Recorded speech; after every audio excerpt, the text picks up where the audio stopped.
Welcome to the after party. Did you bring some snacks and treats? Yes, it did. I hope you got me something to eat. Maybe. Welcome to the after party. Coming to the after party. Right now. I've been waiting here all day to act like a fool this way. Welcome to the after party. Join us in the after party. Right now. Oh, chocolate and dabbing, maybe some microphone dabbing at the after party. With DJ Eric Page. And the DC TV show. Like, can we get a reinterpretation of the microphone grabbing right now to kick it all off? Yep, there we go. We've been demonetized. Just thought I'd get it out just out of the gates. Just from the beginning. Yeah. It's too funny. All right, so what an exciting week. We have a lot to discuss tonight. We're going to be going over The Flash and Superman and Lois because I think that's what everybody's really excited to talk about. Black Lightning doesn't do promo stuff, so there's not a lot to theorize with Black Lightning. It literally, like, I feel like the CW's just given up on promoting that show. Like, the only promo for the show is you. Like, I swear to God, like, it's literally just you, and that's it. Yeah, and they're like, I think they released like a painkiller video this week, and it's just like an interview with the actor. So I'm like, what's going on with this? It's really, really weird. I mean, I know it's their last season, but come on. I mean, even Arrow in its last season got promos. So I don't really understand that. And Batwoman, neither Ben nor Paigey have seen this week's Batwoman episode. So if you want to ask questions about it, feel free, because I don't think they really care. And there's not a lot of spoilers really from the episode. So if you want to ask questions about it, make sure you drop them in a super chat. And there we go. I did a whole video with a rant on Alice. I'm so just over that character. So we'll get there. Wow. Yeah. Wow. I am. Women's History Month as well, Eric. I know. Seriously. I know. Well, I wish she was history. Read the room. I wish she was history. I wish that was the situation. No, I like Rachel. I think she's a great actress, and I think she's doing a really good job with that character. I just don't think it fits with the season of Batwoman. So I think she worked better in the dynamic.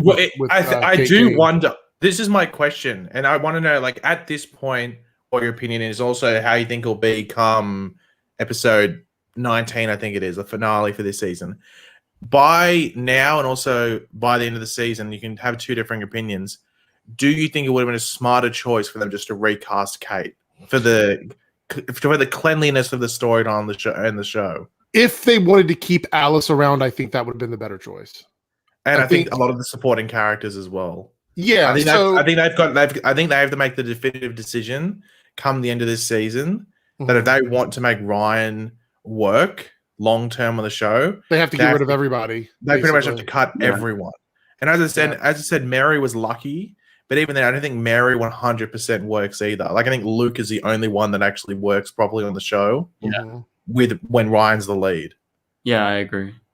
Yeah, so, I think that's the problem. So out of everything that I've complained about with Batwoman, I actually was very excited when I heard we were going to get, a new Batwoman and that she was coming in and they were going to go a different direction with her. And all of that sounded really good to me. The problem, I think, with the show is that it's too many. It's like taking a brand new, like, delicious, like, piece of food and putting it in a bowl with a bunch of food that you've already been eating. Like, it just. Well, it's like getting some freshly opened bottle of milk and you put it in with like 2-week-old stale cereal. Yeah, it's really weird. The milk might taste okay, but it's mixed in with some hay. That's like something weird. Just isn't working between this new setup, and I don't know if it's their inability to get rid of what they had from season 1, or if it's the fact that they just don't know how to deal with a new Batwoman. Because the Ryan Wilder Batwoman is actually so different from Kate Kane that it almost doesn't even work in the situation that she's in. It feels very disjointed at the moment. And I don't want it to feel that way because I think Javicia is great. And you know what? We talked about this before it even came back. And I don't remember if it was you if you warned me about this, Paigey, or maybe someone in the chat brought it up or something, that I was curious if just changing Ruby was going to fix the issues with the show. And I think you said something about the writing, and you're like, but the writing is going to be the same or whatever. And I thought, well, maybe writing for somebody new will help them, but I don't think it has. I think the problems that we had from season 1 are still persistent in season 2.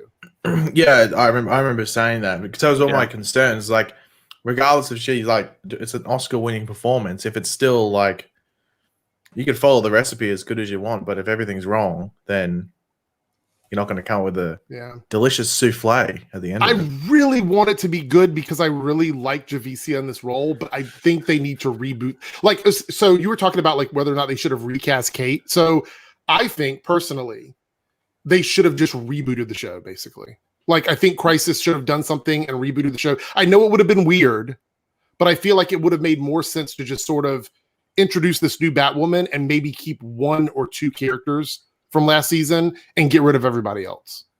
And that sucks for the rest of the actors, but look at where we are now. It's just a mess right now. It's just a mess. Yeah, but I think you could argue the point, is it fair to all the actors that signed all these contracts and gave up stuff to cut 4, 5, 6 actors or something just to make up for 1? That's the big debate. Ruby really put them in a bad spot with this. This was a really I think the CW and Warner Brothers did as well. I think it's I agree. It's definitely not a one-way street. No, like a lot of these situations, it's 2 ways. So, like, they bit the bullet to go this harder because I think we all agreed them bringing in the new character was definitely the harder route. But you know, the bigger the challenge, the bigger the reward. If you can succeed with it, you get the applaud from it. And I also feel like they want Alice to be like the next Joker or Harley character. That's really what they're trying to do with her. And I feel like they want her to be at that level, and it just doesn't make any sense in the story right now. I just like they're only on episode 6, and I know I say only, but like we thought it was going to be messy at the beginning of the season. I think it's been messier than I would like, but I'll give it to the end of the season and just treat it at least halfway through. So when they get to like episode 11 or something like that and see where they're at. But man, like I'm gonna keep reviewing. Like I think I'm the only person that's consistently reviewing it right now, right? I don't know if anybody else is. Well, it got to the point where it's just like I'll always watch it eventually before the next week's out, but I'm not sprinting to the computer or anything or the TV or anything to watch it.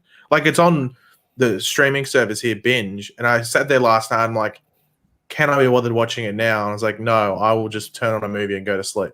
Yeah. Mm-hmm. Like, that's what I did instead of watching Batwoman. So I'll probably watch it maybe after this or something like that. Yeah.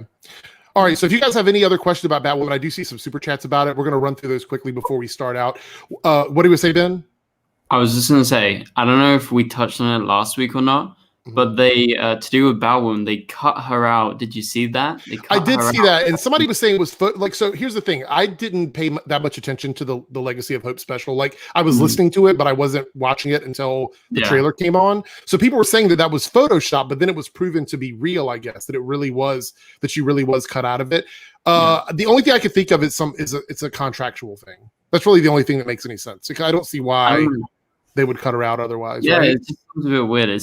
It feels a bit like, unless it was a contractual thing, which maybe it was, it feels a bit spiteful, like they were like trying to, I think, and I'm not a lawyer. Let me throw that out there again this week. Not a lawyer, just so everybody knows. Be aware. But I do believe that if it would have been from the Batwoman series, they probably would have been okay using it. But since she was on another show, that was I think it was Legends. Since that was from another show that's not part of the HBO Max deal, I think the contract thing might have been a little weird. Like, maybe they would have had to pay her for that little like 5-second scene or something, and they just decided it was easier to not pay her and just take her out of it, which I think is weird, but maybe that's what it was. Maybe they would have had to drop a brand new contract just for that one little scene. I mean, that's the only thing I could think of. It is a little weird. It's a little bit strange. All right. Zazman reviews with a $2 super chat. Thank you for reviewing Flash. Others are waiting until episode 4. Who is waiting till episode 4? I think he means Charlie. I think that's the only person who's waiting until episode 4 because I think Charlie can't do the. Well, I won't say it, but anyway. Okay. He's waiting until episode 4? Yeah. Because that's when the Mirror Master thing ends. Yeah. It's a little weird to do that, but okay. I mean, yeah. All right, let's get to these super chats here. Silhouette Animator, do you think Chill Blaine will form his own rogues? I mean, it's so early right now. I'm focused on just what's going to happen with the Mirror Master storyline. We don't even know how this character is going to be introduced or anything, as far as I can tell. Do you guys think this is going to be the third? Wait, would it be third? Do you think it's going to be the middle, like big bad, or the last big bad of the season? Which one do you think the Chill Blaine's going to be? I don't think he's a big bad at all. I think he's just not. He's just recurring. Oh, so he's not even. I was under the impression that he was going to be one of those recurring like graphic novel big bads. So if Chill Blaine was a big bad, I would be very disappointed. Probably be the worst villain, like in regards to just anything. Like, not saying the actor's doing a bad job, just based off like just stats with the character, if you want to call it, or face value. Multi-topic talk with a $2 super chat. Paige and Ben didn't miss anything from Batwoman. You guys really didn't. I mean, there was the only thing that we really learned in it was like one story thing, and that was it. And when you watch it, you'll see it. It really wasn't a big deal, honestly. The episode didn't even really focus around Batwoman. I mean, she was part of it, but she felt like one of the ensemble characters. She didn't feel like the lead of the episode, which is really weird. Well, I think I said that last year though too. Alice felt like the lead sometimes more so than Kate because of just the way they wrote the episodes.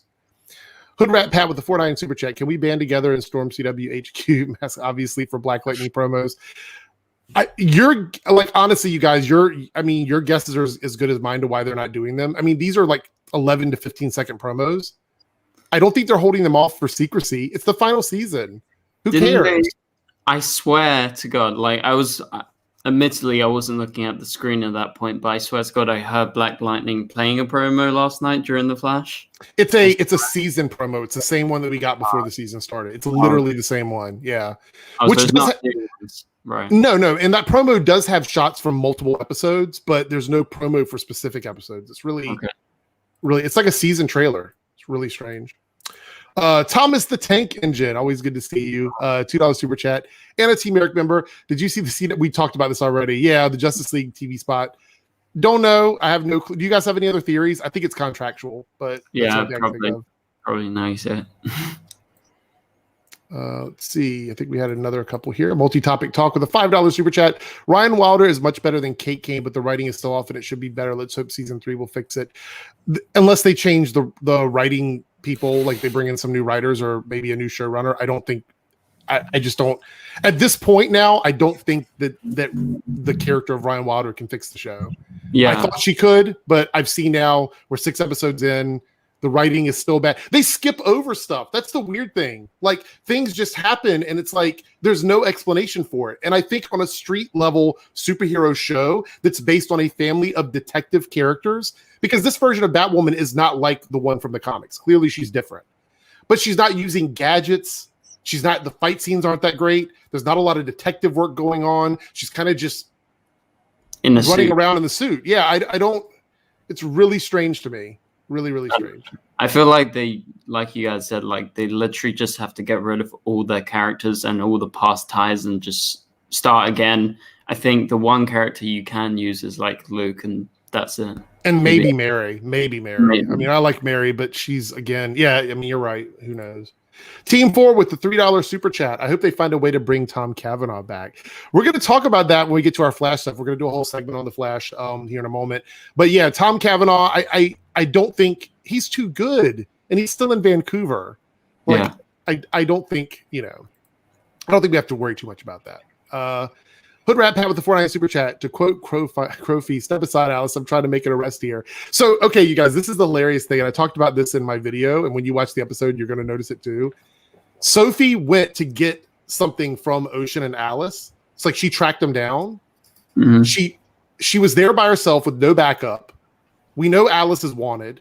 She takes the item from them and then leaves them there. She doesn't call the crows in. She doesn't call backup in. She doesn't do anything. And then we get another scene with Alice and Ocean just chilling in the spot they were in. Like they weren't even worried about her calling to get them arrested or anything. It was the weirdest thing ever. Like Sophie literally went in, got what she wanted, and left these two people there. Yeah, Alice getting away is so annoying. That's why my whole review is basically, why is she not locked up yet? Silhouetted Animator with the $10 super chat. It was explained how Jeff was resurrected before his first retirement prior to the show. He said he woke up in a grave. That creepy doctor brought back La playing the long game with Jeff too. I don't think it was totally explained with the Jefferson thing. I have to go back and watch. That would have been like in season 1. I don't remember all the details from season 1, but I don't think it was totally explained. I think it was more like a very vague description of him going through the struggles of his powers, the addiction, what it was doing to his family, and all that. But Gravedigger's around, and maybe that has something to do with it. We still haven't seen him this season. Is it creepy that they brought Lala back in the long game with Jeff too? So Lala, this last episode, he did something in the episode where there was like he was seeing like a ghost or something, and then I think the character went inside of his body. It was a very confusing thing. I know Lala has like a healing factor, but I thought that he was just seeing visions in his head, but apparently there's something else going on. So I'm not sure what the plans are for that character, but he is a very interesting character. He's more interesting this season than he has been in previous seasons. So, we'll see what happens with that. And let's see. Daddy hates the metal with a $5 super chat. I assume that Jonathan and Superman and Lois didn't know what to do in the field because things are different in the big city. Also love you guys. Sorry for the name. The name is fine. It's funny. Yeah, we're going to talk about that whole thing with him being on the field and stuff when we get to the Superman and Lois stuff. But I will say that the show, without diving into it too much until we get to it, I think the quality of the show is definitely consistent. People were worried that it was going to drop from like that premiere to the next episode, and I don't think it did. So. No. Lone Wolf with the $2 super chat. Man, Wells, I teared up. Okay, so question. Did you guys get emotional during that scene with Wells? Yeah. I did. Yeah. I was like, I wasn't expecting it. I'm not going to lie. I did. No, because the reason I found it emotional was because it wasn't just Nash. It was all of them. Yeah. I thought it was sweet. I didn't tear up, but I was like, oh, Yeah, but Ben, you're a heartless bitch, so it doesn't matter. Let's see. Gamerman X9000, $5. Eric, you need to realize Kate Kane is Batwoman's only connection to the Arrowverse until Diggle shows up. It's not met anyone on Batwoman currently. I appreciate that comment, but I don't really know what that has to do with anything I was saying. Like, the connection to the Arrowverse is simply existing in the Arrowverse. She just doesn't have a connection to the other characters. And to be honest, she doesn't need to meet anybody else. She's basically protecting Gotham. We're not going back into a crisis situation or anything like that. So Kate Kane being the connection isn't the only thing that the show needs to focus on. That's just my opinion. I mean, maybe people do like all the Kate Kane stuff. I personally think it's kind of annoying at this point. But if you're a big fan of Kate Kane, maybe. But you're not going to get Ruby Rose back as Kate Kane. If she does come back, she's going to be somebody else. The question is, Eric, and I do need to pose this question. How do you look in a red wig? I don't have one, so I don't know. Maybe the casting call doesn't have to go too far. I don't know. Just head over to youtube.com/airricksreloaded. I don't know. It's just like if they need a replacement for Patty Jenkins, they can just chuck a wig on Ben. Yeah, that would work. So, but as far as Diggle showing up with the new Batwoman, it's going to be interesting to see how he reacts to that, because that will be the first connection to another character from another show, which is what I am interested in seeing. This is interesting. It's not a super chat, but yeah, they credited Nafessa Williams twice in the same episode. Literally, she showed up in the credits, and then a couple scenes later, she showed up in the credits again. I think they did on Arrow once. Yeah. I think they did that with Katie Cassidy on Arrow. Oh, really? Because this is when she used to be. Remember when she was on Arrow as the full thing? She was like the second build. It said Stephen Amell, then Katie Cassidy. Then when she left or #got killed off, when she came back, they did the same thing, where they did Stephen Amell, Katie Cassidy, and at the end they went guest star Katie Cassidy. Jeez. Yeah, Arrow did it season 5, I think it was. Get on your editing. Fix your editing, CW. Also, one thing. So on that note, I don't know if you guys noticed on Superman Lois. So there was that writer who got let go of the show. Nadria. I think she had a producer credit last night. Someone else said that. No, she is. That's her position. She's a producer writer. That's why she got fired. Yeah. That's the whole reason. She had to hand in a draft, and that you wouldn't have to do that unless you're a producer, you're higher up in the writers' room. And they still have to credit. They still have to credit her for what she did while she was there. Yeah. So she produced, and she was a producer and writer on 15 episodes. So she'll be there the entire season until next season. Yeah. Then she won't be there. Staggerforth, the 49 Super Chat. The CW doesn't promote their shows the way they used to. They promote the show in general, but not the episodes. No, every other Arrowverse show has weekly promos so far. They haven't uploaded onto their I channel. thought I saw a Flash promo pop up on the CW. Yeah, they show it on the CW, but they haven't like uploaded to their YouTube. They uploaded a new one with the Black Lightning's not getting anything though. That's the thing. They're not getting. No, any yes, they promos. did. They uploaded the Speed of Thought. I saw it earlier. When? I checked it recently. Yeah, they uploaded Speed of Thought, then the season 7 trailer, and then a couple of hours later they uploaded the Heart one. Yeah.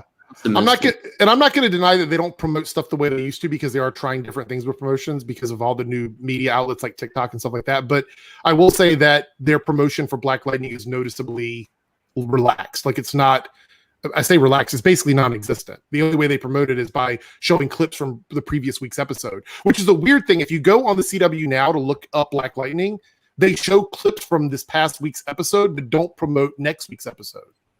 It's the strangest thing ever. I don't get it.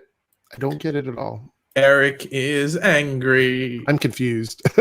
Let's see. $2 super chat from Captain J. Maybe they cut her out because Ruby scammed the producers. I don't know about that one. I mean, that would be scam the producers. Was she out there like, taking their money and stuff? I don't know. I have no idea. That's pretty funny. I think it's a contractual thing. I'm just going to go out there and say that. Crazy Cat Lady Gamer Review with a $5 super chat. Team Eric member will flash back only to say bye to Wells. You know what? That title, I didn't even think of that when they were talking about the title, that we were literally going to be like ending Wells. Like that was pretty crazy. Thank you for the super chat. Let's see. Hold on, where are we at?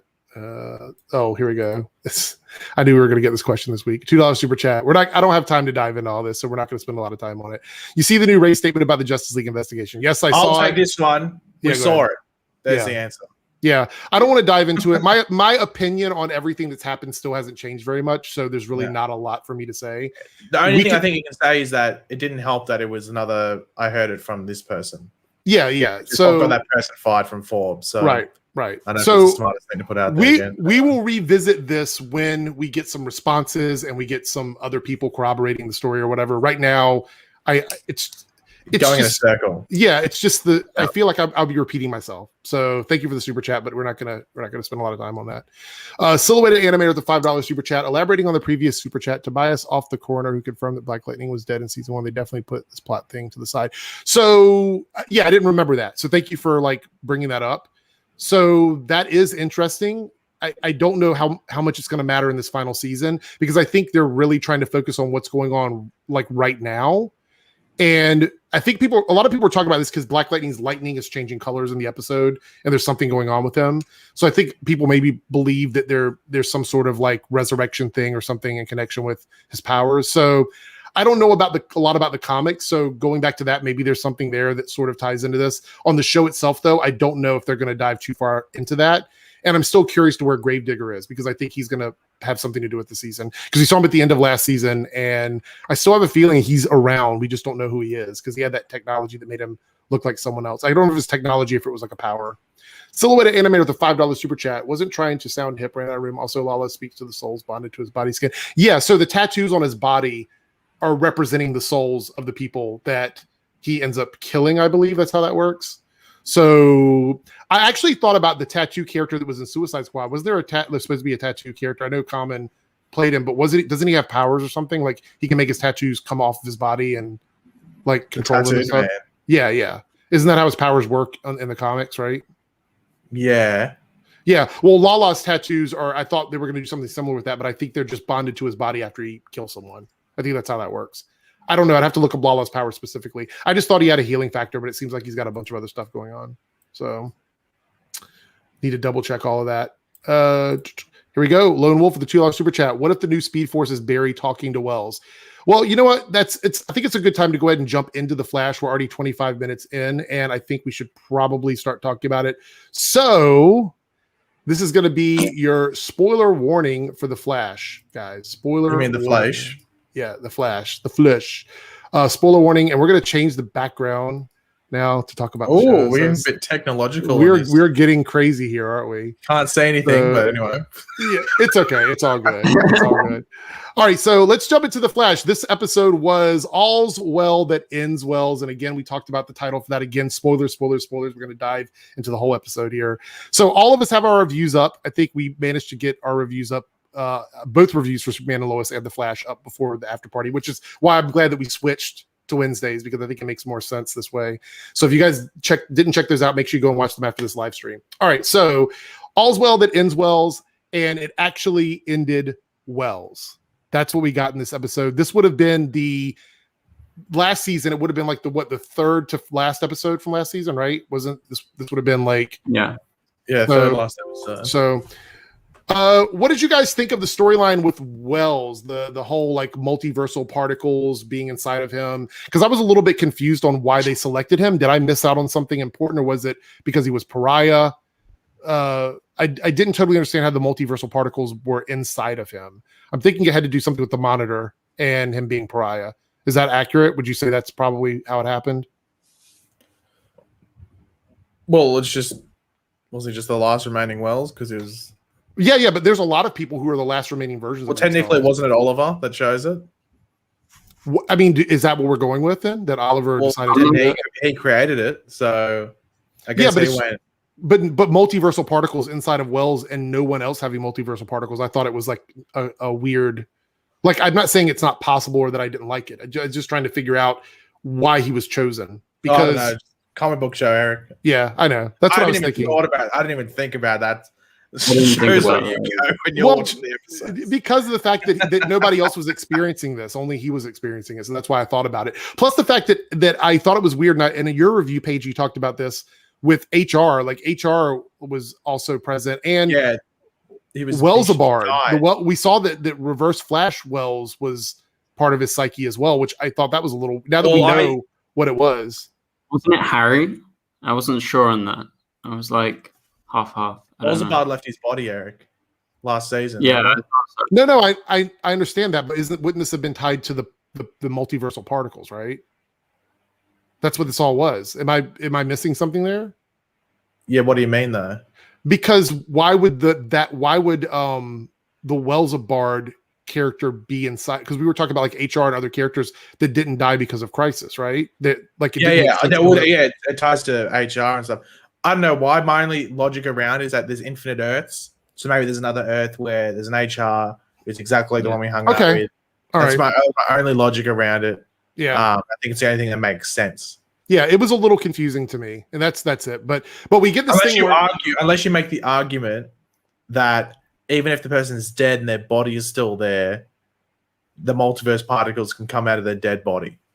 Yeah, because technically that would make sense. Yeah, it would. That's the only way, but even then, I think that's a bit of a stretch. So yeah. I was just curious because like during the actual episode, I didn't think much about it, and then when I was doing my review, I started thinking like, wait a minute, I was counting off the different Wells and stuff in my head. But so we find out that they had tried to give Barry his speed back, and I'm assuming that this wasn't long after the last episode, right? This is probably just a couple of days, I'm guessing. So they've been. Is that kind of what you guys were thinking? Because I know some of the shows have different timetables, but yeah, it seemed like it was just like a few days. But then there's like his new suit and everything, so obviously they took some liberties, I think. Yeah. So what did you guys think of the suit like forming on him with the nanotech? I thought it was cool, but it's. I understand why they did it. It's so Grant doesn't have to wear that stupid thing that flops down the back of his head. Yeah. So he just wears the like. Just has nothing even. It looks cleaner. It looks cleaner that way. Like it's like when in Crisis, I think in Crisis Infinite Earths, he had that. I think it was something like that. But wait, did they actually modify? I hate the nanotech thing because it's all in it's like Stark Tech made or Stark Industries made it or some crap like that. I would have preferred it if it was the Speed Force materialization. Or manifested from the. You mean like how Wally did it in the comics? Yeah, but that's Wally's power. So that's why I was like, But then again, they could have done it. The only thing is, they could make it, and I would love this if they did it, but they would have to sort of. Actually, they wouldn't be able to do it now because I've done that with the headpiece. I would have preferred if it was the bit where like all the pieces of this flash suit just shoot out, and they're all in different bits, and they like form to Barry's Or body. like But New 52 when it's like well, it's in other stuff. I think it's in pre-New 52 as well. But it's just like I prefer that, but that would be an arse in CGI to do. Yeah, it would be an arse and a half. Like that thing where just like sort of like phases onto his head pretty much. So do you think we're going to see this like a lot during the season, or now that we've been introduced to it, they're just not going to show it anymore? Like you'll just show it in the mask or something? In the next episode, like I saw in the trailer, and I was kind of surprised because I thought it was just going to be like a one and done thing where they like, you know, like the flash ring where they shoot out once and then they forget about it, you know. So I hope we get it more. I'm thinking so. So we see that Chester is basically manning the helm at Star Labs now, and they'd been putting Barry in that like chamber, which by the way, nice trick on their part, because they flipped that in the trailer and we thought that was going to be in the Mirrorverse, but it wasn't. Like they did it on purpose, I think, to trick us in the trailer. Good job with the editing on that, because I caught that, and then everybody else was calling even in my like, thing, people were going, "Oh, it's in the Mirrorverse." I'm like, I didn't even know how in the context of the Mirrorverse how that scene makes sense. Like, it why didn't, because it said cryo on the screen, so how could it be in a cryo sleeping in the Mirrorverse? Yeah. So I was like, I'm sure they've done that on purpose to mess with us. Yeah. To make us think it's something else. So it's smart on their part because they fooled a bunch of very, people. very good there. So we see him in there, and they're like maintaining. He had like I think it was like 1.3% speed before he went after Eva there the first time and whatnot. So they've been doing that, and they're failing at it. Let's get back to the Nash stuff, because I do want to talk about how that worked and what you guys think is going to happen with that. So Nash finds out that by talking to the other wells in his head, that he can put these multiversal particles into the sphere, and that by doing that, he can power it, and that will create this artificial speed force for Barry to use and get his speed back. But he dies when he does this, and so he wants to fight another way to do it.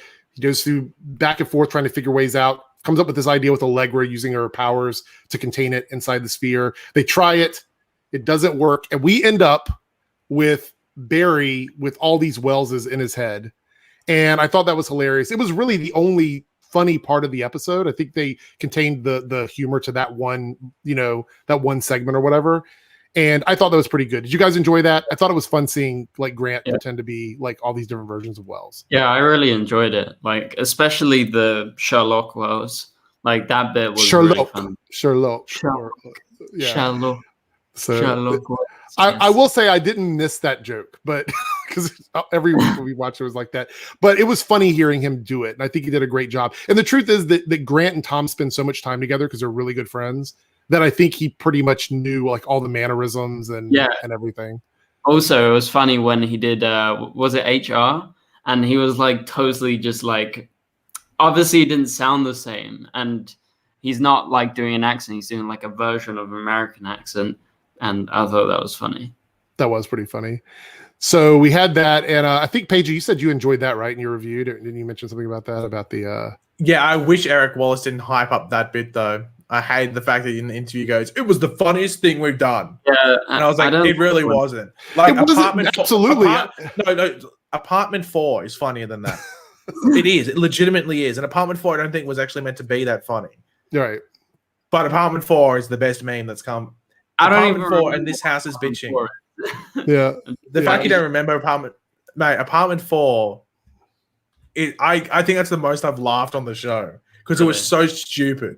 It was the stupidest thing the show's ever done, but it was the funniest at the same time. With Apartment 4, oh, here we go. It's in season 4 when Harry's put on the thanking cap, so he starts to lose his intelligence, and then he goes, he's knocking on the door. And he goes, "We're Stalin," and he's knocking on Apartment 4, but Barry and Iris live in Apartment 5. So then Iris is like, "Here, Apartment 5," and he comes over, and then they're talking about going to get the mechanic, DeVoe's wife, Marlies, I think her name was, and then about going where to find her and like something where to find her or something like that. And then Harry goes, it's like this long pause, and he goes, "Apartment 4."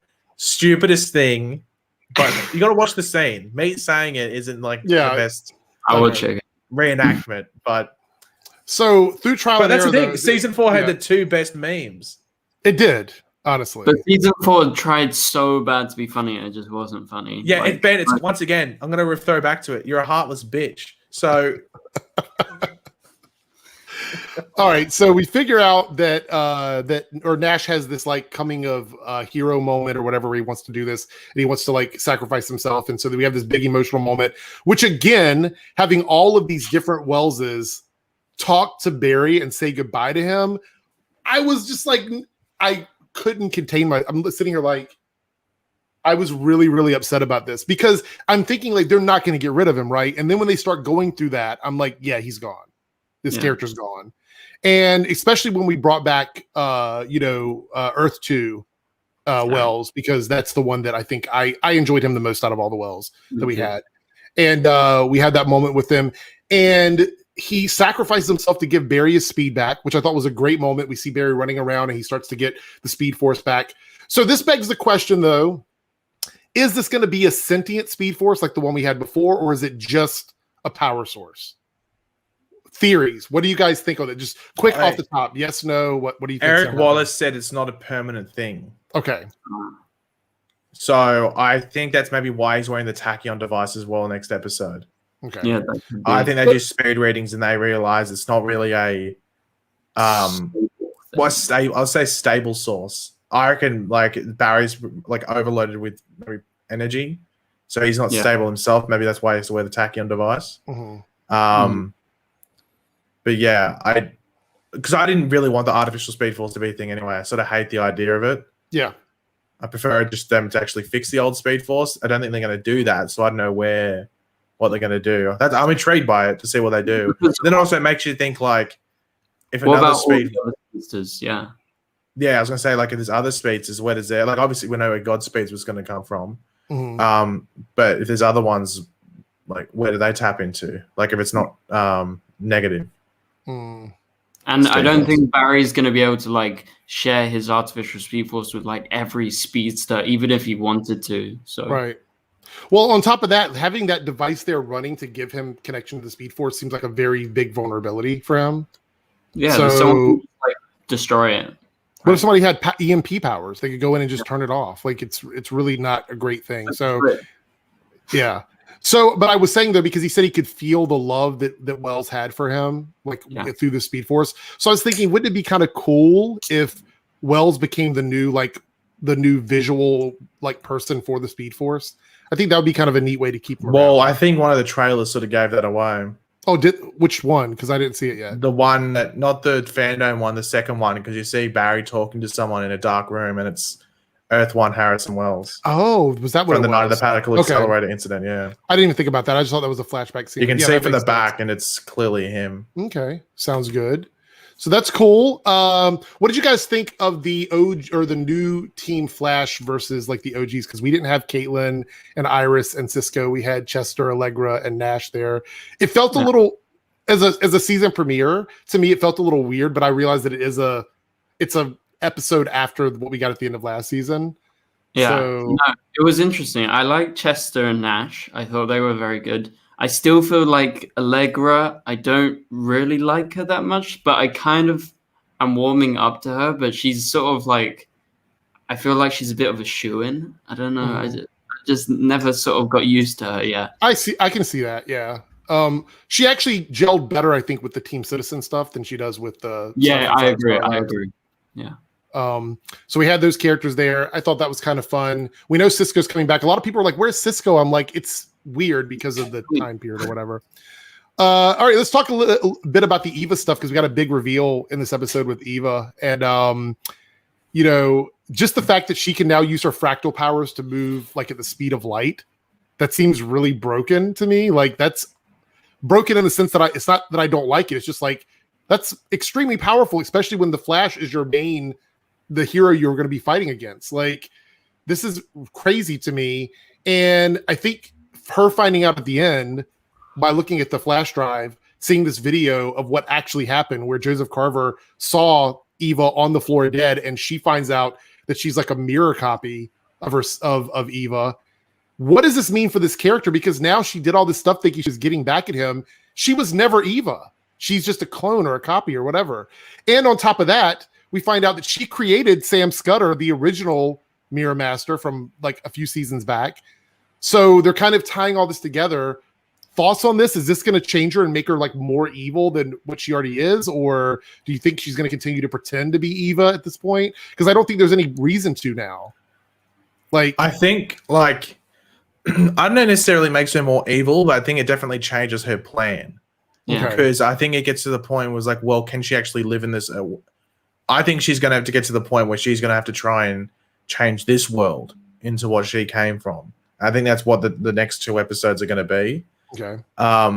Because how can she live? She'll have to stay in that mirror costume the entire time, and even then she won't be all there, and have to like sleep in that pod. Like I think that's going to get a bit annoying. That's definitely not going to be a normal life. May as well jump back into the mirror world. So it's going to be interesting to see what they do. I did like how they tied the Sam Scudder stuff. I thought that was pretty smart to actually. Do you think he was a it. complete creation for her? Do you think she grabbed him and pulled him in and just made a copy of him? How do you think that worked? Like accidentally did it or something, like tried to, like you said, grab him and like bang. I guess. Yeah, because I feel like that was a slight retcon to what we were told, but maybe that was just misguided. Like maybe they were purposely misleading us with that story. But I do like how it tied in. It made sense. When she walked up on him and she just like made him like turn into like shards, I'm like, What?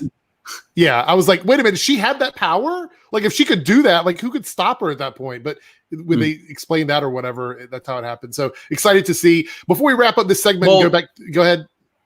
Well, that's in the comics. What's that? Well, Evan McCulloch, who is obviously she's a gender bent version of him. That's what he can do. Like he has a gun that does that. Oh, okay. Shatters people into like mirror. Like he turns people into mirrors. Okay, I didn't shatter. I'm not familiar with that version of it, so I wasn't sure that he could do that. So that makes sense then. So before we move into the super chat, we have 2 more tiny things from this episode to talk about because there's not a lot to dive into with it. We see Iris inside the mirror dimension still being screwed up in the head because of everything, and she's dealing with like this stuff where she's seeing versions of herself from the past and things that she's been through and stuff with Savitar and things like that, all the way back to like season 1. And it ends up that she's being told this is like a fracture of her mind or whatever, and that this is not an anomaly or creation. And so by the end, we see her looking at a computer screen, and it looks like she's able to manipulate the screen and start looking through it and doing it. Do you think that Iris is going to have some sort of mirror powers for a while once she gets out? I hope not. I'm not sure in the outside world, but from the way I interpreted it, it looked like she might be because I know in the trailer it said she sent a message. So I guess her power is going to be a little bit similar to Eva, like interacting with the real world. I'm not sure if she's going to have powers outside. But the question I guess would be, wasn't the saying that she sends the message to Camilla, but then she ripples through it. So I think it's going to go through. The message is going to go through to the real world, to the real world's computer. Yeah. Oh, okay. All right, let's see. I'm trying to make sure we get all the super chats ready here. Do we want to talk about the Cecile stuff quickly with Top? Because I think that was kind of interesting. I've complained about Cecile being a character that just a plot device because they need her to do things to get information. And I think this week it just proved that they're doing the same thing with her again. Because she's talking to Top. Top's like, oh, I was an empath, and then my powers turned into what I have now. And then she uses her powers on Cecile, and then like one scene later, Cecile comes back, and all of a sudden she knows how to do all the stuff that Top was doing. I'm like, I get it at the end of last season because they needed things to move along quickly at the end. Even so, it would have still been, I would have had the same opinion of it. But now we're at the beginning of the season, and they went in and they had time because they got rid of the Ralph and Sue stuff, which we'll talk about that in a second. I think they should have added something more. I don't know. It felt weird and rushed to me. Like Cecile, her powers do whatever they need it to do for the plot to move along. And that's probably my biggest complaint about her as a character. Did you guys feel that way about that scene, or did you feel differently about it? I feel the same way. I think in my review I said something like just literally that whole plot line just led towards them finding out about the airplane, and then that's it. And I didn't that was definitely the weakest part of the episode because I feel like the top actress just isn't very good. That's just my opinion. I just didn't think Rosa Gilliam, the character. I wasn't convinced, but you're right. I think Cecile was pretty good. Like, I think she's always pretty good. Yeah. just doesn't have the right story. Her story just isn't good. I think she's good as an actor on the show, and especially when they were giving her Joe's stuff. When Joe was out and they had to give her Joe's stuff, she became 10 times better because they wrote her as someone else. They basically had to adjust that stuff for her, and she was much better then because the stuff she did made sense and it mattered. And now it's just like we need her to do this for this reason, and so that's weird. Any thoughts on that, Paige, at all, or? Pretty much the same, I guess. Like, it's like you get some. It's good stuff, but it's mixed in with like, does it need to be on screen stuff at the same time? Yeah, because they could have easily said that they just interrogated her and got the information from her. Like that's. Also, they weren't using metacuffs for her. Like, who takes metahumans into a room to interrogate them without meta dampeners? Thought that was a little weird too. Anyway, the last thing we had that we're going to talk about before we move on is the Ralph and Sue stuff. So we got a very quick explanation for why they weren't there. Basically, they were the only run for being framed, and that's it. That's their story. And I don't know when we're going to go back to this. We know Sue's going to be on the show, but I guess they're going to run with that story. So do you think? I know we're going to get an actor back as Ralph playing that character, I guess, because he's got to be undercover and he can't look like himself and whatnot. Do you think that's going to be Tom because now he's not there as well?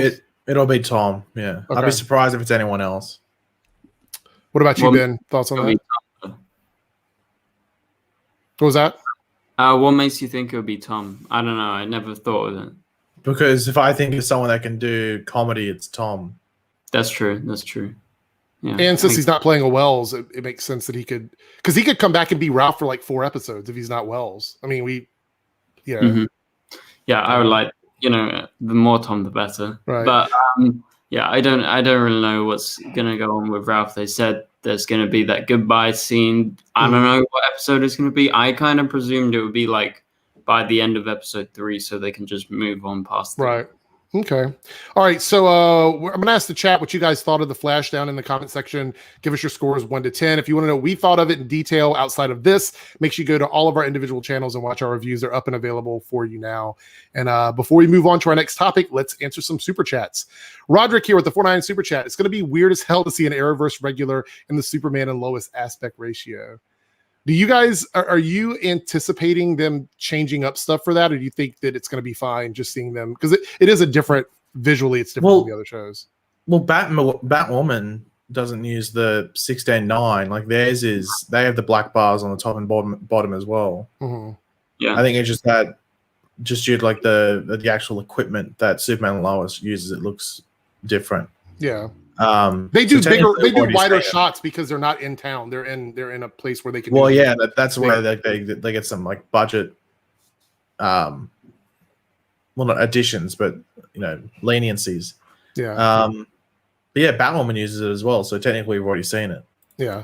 Yeah. So I also thought about this, and this moving forward with the crossovers, you guys, it's going to be really weird because when all the shows were on Netflix, you could watch all of the crossover episodes together.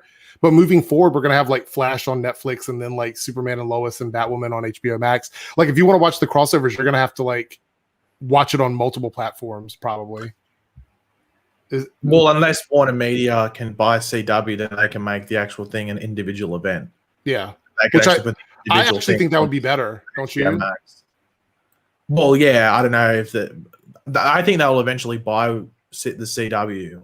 I just don't know when they're going to buy it out. Right. All right. We have some super chats that are not going to show up. Okay. We have some super chats that are not going to show up on the screen because of StreamYard, like truncating everything here. So we have one from Geek Information, a 4.9 super chat. Says Tobias called Lala Tattoo Man, but I think that's in his name only. Probably. Again, my reference to that was because of the tattoos, but I don't think we're ever going to see. I mean, we might see something bigger come out of that, but I just don't think so. Staggervore with the 1.9 super chat. David Ramsey is set to direct episode 5 of Superman and Lois. Was that confirmed? 7, isn't it? 7, yeah. 7. Okay.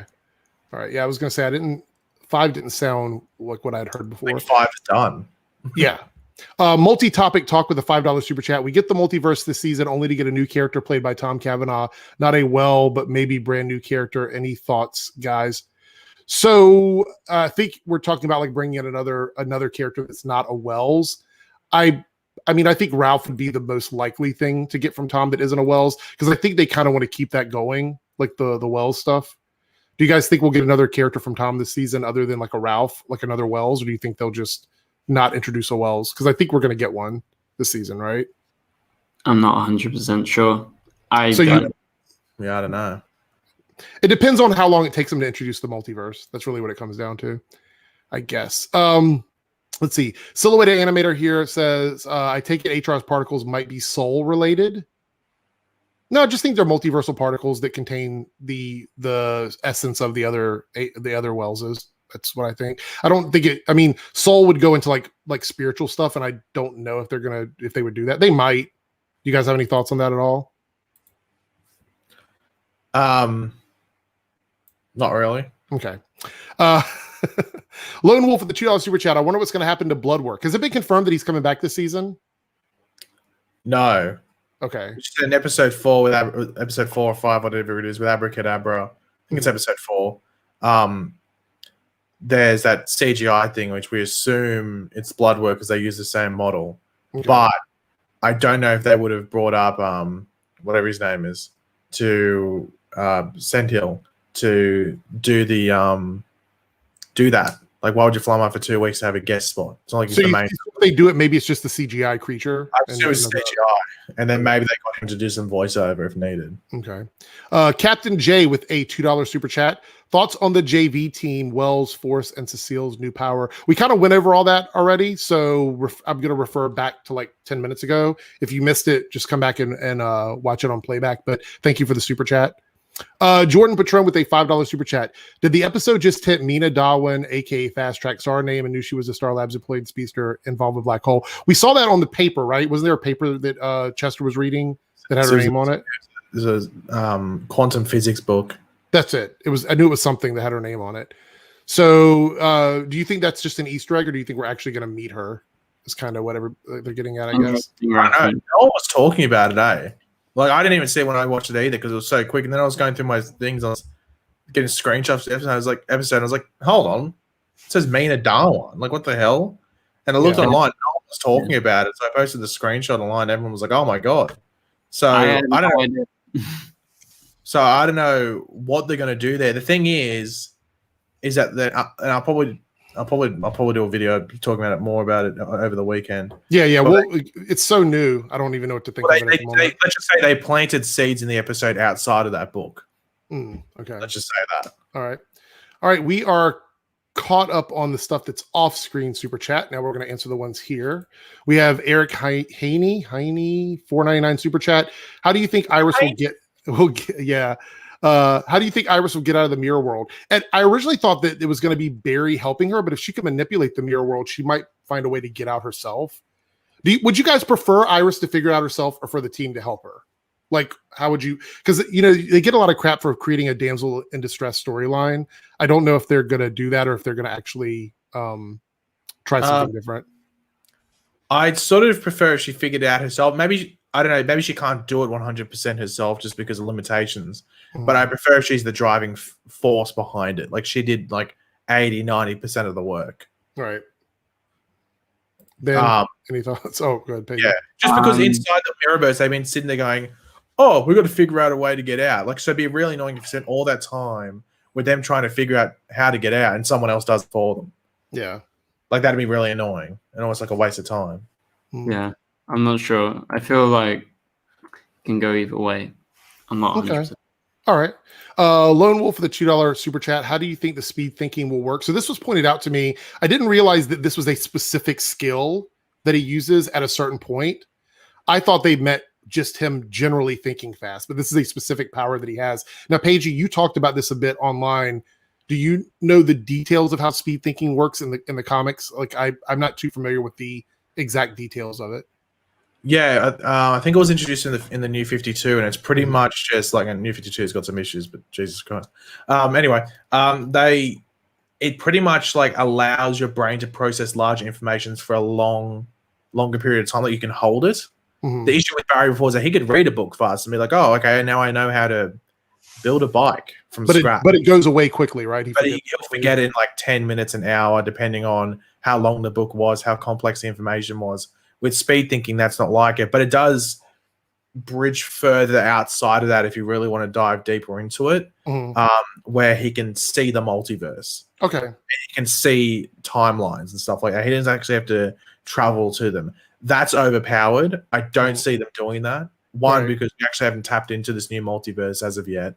And one, like, once again, just overpowered. Like, it make Barry just be able to see things almost like a psychic or something like that. So you don't think they'll go as far as seeing is him seeing like multiversal timelines or anything like that? And maybe I think this is what that trailer was hinting to as well, is maybe tapping into what I guess is now some sort of artificial speed force, and that's maybe where he meets that Earth One Harrison Wells. Okay. So his mind goes into it, but his body doesn't, if that makes sense. So he'll just be standing there like an idiot in the real world, but his mind will be elsewhere.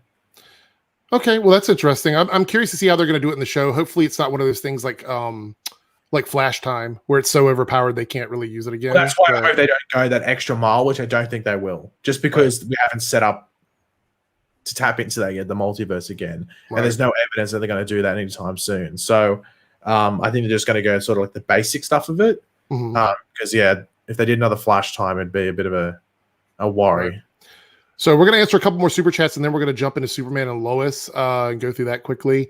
So Daniela here with a Swedish $20 tip. I believe that's Swedish currency, SEK. How did the clone think she's actually Eva? I think it's because she didn't see the body on the floor. I think that's why. She thought she was trapped because it trapped her in there, and since she had no like connection to the outside world, I don't think she realized that she wasn't real. I mean, that's the only thing I could think of. I mean, I don't really know of any other way it could have gone down. Maybe it's because maybe her mind was broken early on and she just didn't remember. You guys have any thoughts on this at all? I'm assuming she just didn't realize that the body was on the floor there. Well, she created the mirrorverse when the particle accelerator thing, when she crashes into that mirror, she creates it. So she wouldn't have had like her powers either to be able to ripple the mirror and be able to look through it and see the dead body there. She would have been lying on the floor going, okay, what happened? Right. Yeah, that's what I was thinking. Yeah. All right. This will be the last super chat before we jump into Superman and Lois. Then we'll answer all the other ones as we go through. $2 super chat here. Did Crisis erase Cecile and Joe's baby? I mean, I guess so. Pretty sure we've answered that before, but it's just like the baby's just a stupid idea in general. I thought it was just dumb. to give them a bit of a storyline, and that was about it. Yeah. And for like Cecile's powers and stuff like that. All right, now we're going to switch the background to Superman and I was going to say, speaking of Superman and Lois, that was a Todd Helbing idea, the baby. So, oh, was it? Yeah, it was season 5. He just loves babies. Yeah. All right, so wow, that could be taken out of context. Jesus Christ, Ben. Yeah. So don't worry, you can keep asking Flash questions. We'll wrap up the super chats when we're done with this and go through all those. So if you want to ask more Flash stuff, you can. But now we're going to be talking about Superman and Lois. And this is episode 2, which is titled Heritage. And it just kind of follows up where we left off from last week. Before we jump into this episode specifically, though, a season 2 renewal. I heard that happened earlier today. Did you guys? I mean, I kind of expected they were going to do this. Yeah. I would have been renewed ages ago. It's exactly what they do when a new show premieres. They wait a week or two and then go, oh, it's renewed. Yeah. Just because then it gets the press flow. Yeah. Gets repetition in the press. So they would have renewed it ages ago. Yeah, it's a no-brainer. Like, I thought it was renewed anyway. I didn't even doubt it. The big question, Ben, is Supergirl renewed? Ooh. It's too soon. Too soon. Oh, sorry. Didn't realize I was bringing out the brand up. I actually heard they're doing a Mon-El spinoff series. So that I heard it's actually a Mon-El spinoff where he dies in the first episode and we all laugh for the next 22 episodes. So I'm all for that. Wow. But yeah, let's wait and see what they do. Ben's video, Mon-El dies. That'll be the Mon-El dies times 1 by 01 next week. 1 by 02. So anyway, we got Superman and Lois, and let's start out talking about what I thought was probably one of the most interesting parts of the episode was the Lois Lane stuff. I mean, that was really well done. The stuff with her and Morgan Edge and meeting Chrissy Beppo, which, by the way, is she from the comics? I'm not familiar with that character at all. Is she a creation? I have no idea. It wouldn't surprise me if she is, but she reminded me of Chloe from Smallville the whole time she was on screen. I'm like, this reminds me a lot of the Chloe character. Just her personality and stuff. Like, So you're saying you wanted Alison Mack back on the show? Is that what you're saying? I Here? Are did you not say confirming that. Did not that you wanted did not say Alison that. Mack back? No, but Lois was absolutely great in this episode, and we see her sort of doing. She's like, "You do your Superman thing, and I'm going to do my Lois Lane thing." And I thought that was a great line. It was so good. So Elizabeth Tulloch is just she to me is just living in this role. I feel like this is just her. It's so good, and Lois comes across as a character who's got a lot of strength and a lot of backbone and a lot of confidence, but not overbearingly. She's not a character where you look at and you go, well, I can't say annoyingly arrogant or whatever. Like, she's not like, are we there? Yeah, you just sort of went a bit DJ 360. I think you might have uploaded yourself into the Matrix for like a couple of seconds. Or the Mirrorverse. So she's not like that at all. Like, Lois is just, to me, amazing in the episode. We get the introduction of the new Morgan Edge. Thoughts on the Morgan Edge character? Interesting. He's like British now, and he has like a bit of a.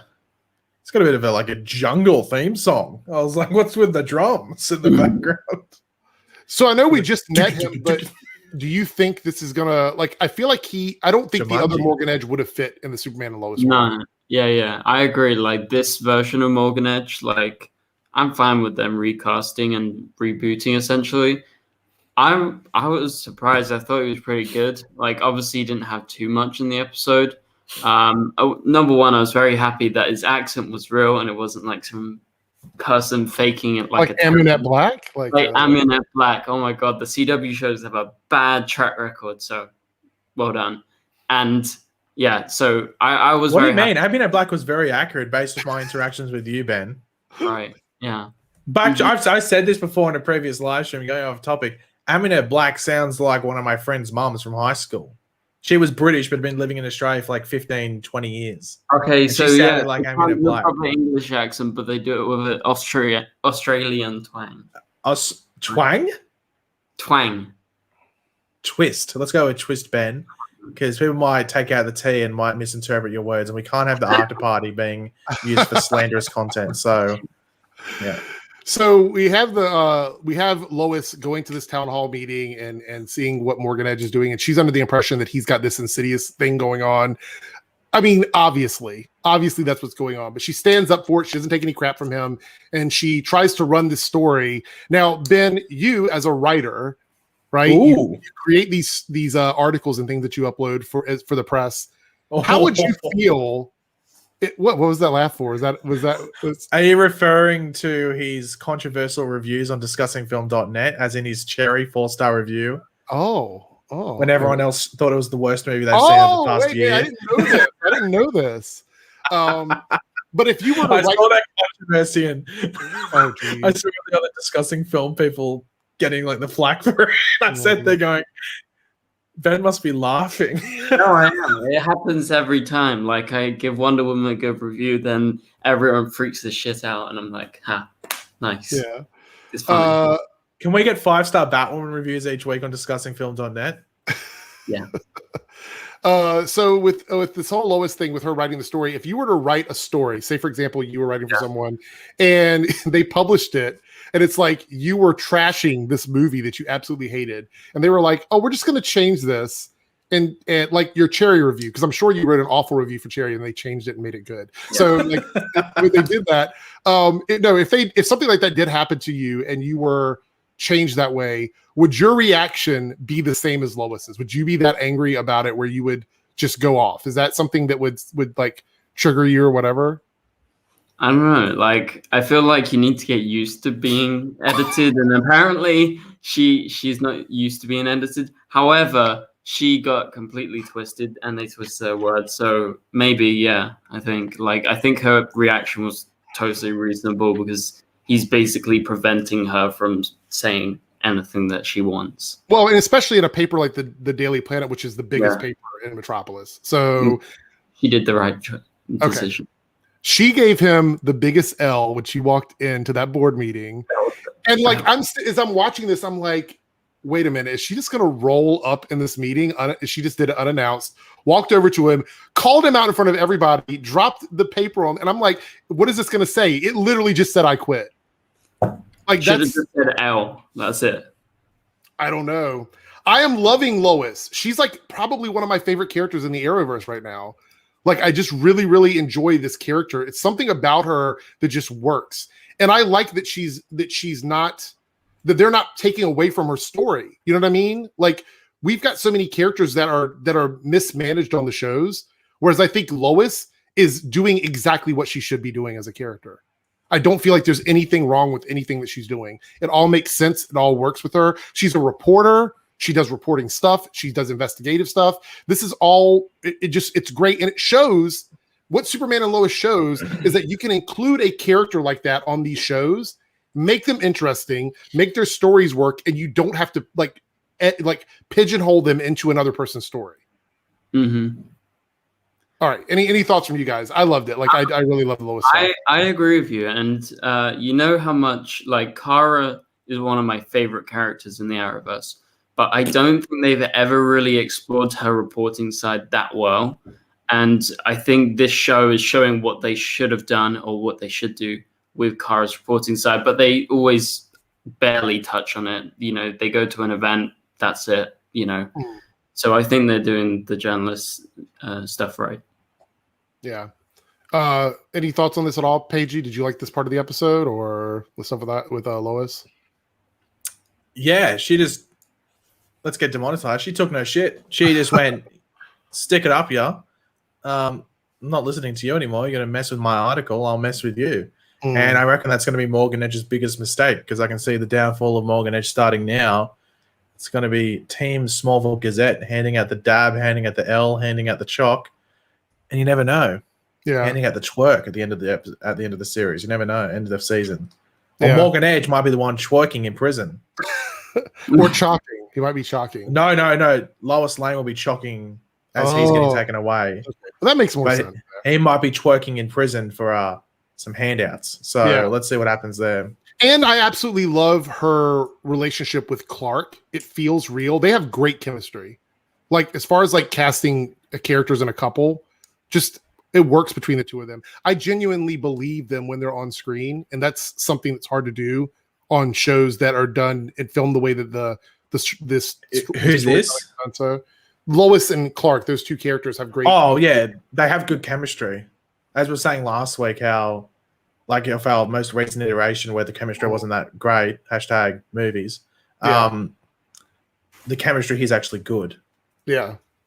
Yeah. So which helps when they're a couple right. I like with when- children I like that have when been together for 20 years or something. in the episodes, like I think an example of that is like, you know, I really like the lines. I think they said it like twice in 2 episodes, and they're like, "Listen to your mother," and I'm Yeah. just like, you know, I can believe that they've been together. Is that what you get told, Ben? every day, every day. Oh, geez. So let's talk a little bit about this new dynamic with Clark and having a hard time being a dad with all the kids being moved to Smallville. So we Daddy talked drama. we talked about this briefly Okay. about them moving from Metropolis to Smallville, and Clark is just not like, he is really struggling as being this like supportive like dad and being able to pay attention to both of his kids at the same time. You would think with Superman he'd be good at like multitasking, but he's just not. He's really bad with dealing with the whole family and stuff like that. But he's trying. He's putting effort there. It's just not really working. And so one of the things that really seemed odd to me that makes sense later on, we'll talk about the powers and stuff in a little bit, was that when he was like shifted over to spending time with Jordan, you know, because he's trying to show him how to use his powers or whatever. And he's like, yeah, we're going to take you to the Fortress of Solitude to meet your grandfather, but we're just going to leave your brother here. Yeah. I was like, I get that, you know, you don't want him there for the training, but you could at least introduce him to his grandfather. Like, they both know that you're Superman now. So I thought that was weird, but I have a theory on why that happened, and we'll talk about that in a little bit. But yeah, just making bad decisions here. And, you know, what do you guys think of the whole Clark dynamic with the dad stuff? Is it working for you? Is it not working for you? It works for me. I think it's good.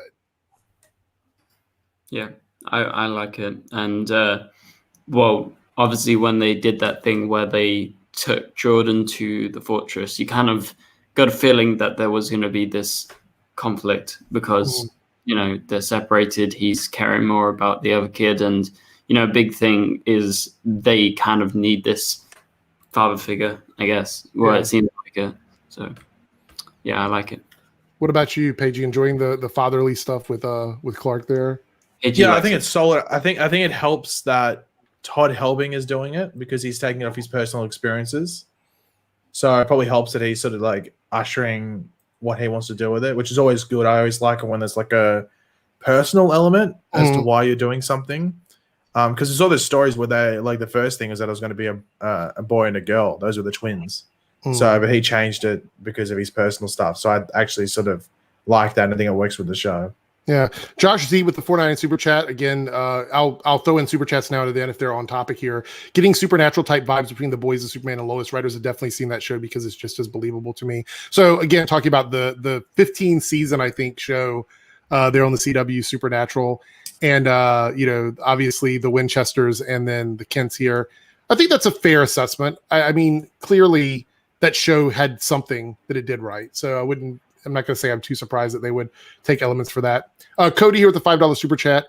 If Superman and Lois doesn't explain, this is going to bug me. How does Captain Luthor know about the pre-crisis multiverse? I think they're going to talk about that. I don't think they'd skip over that, right?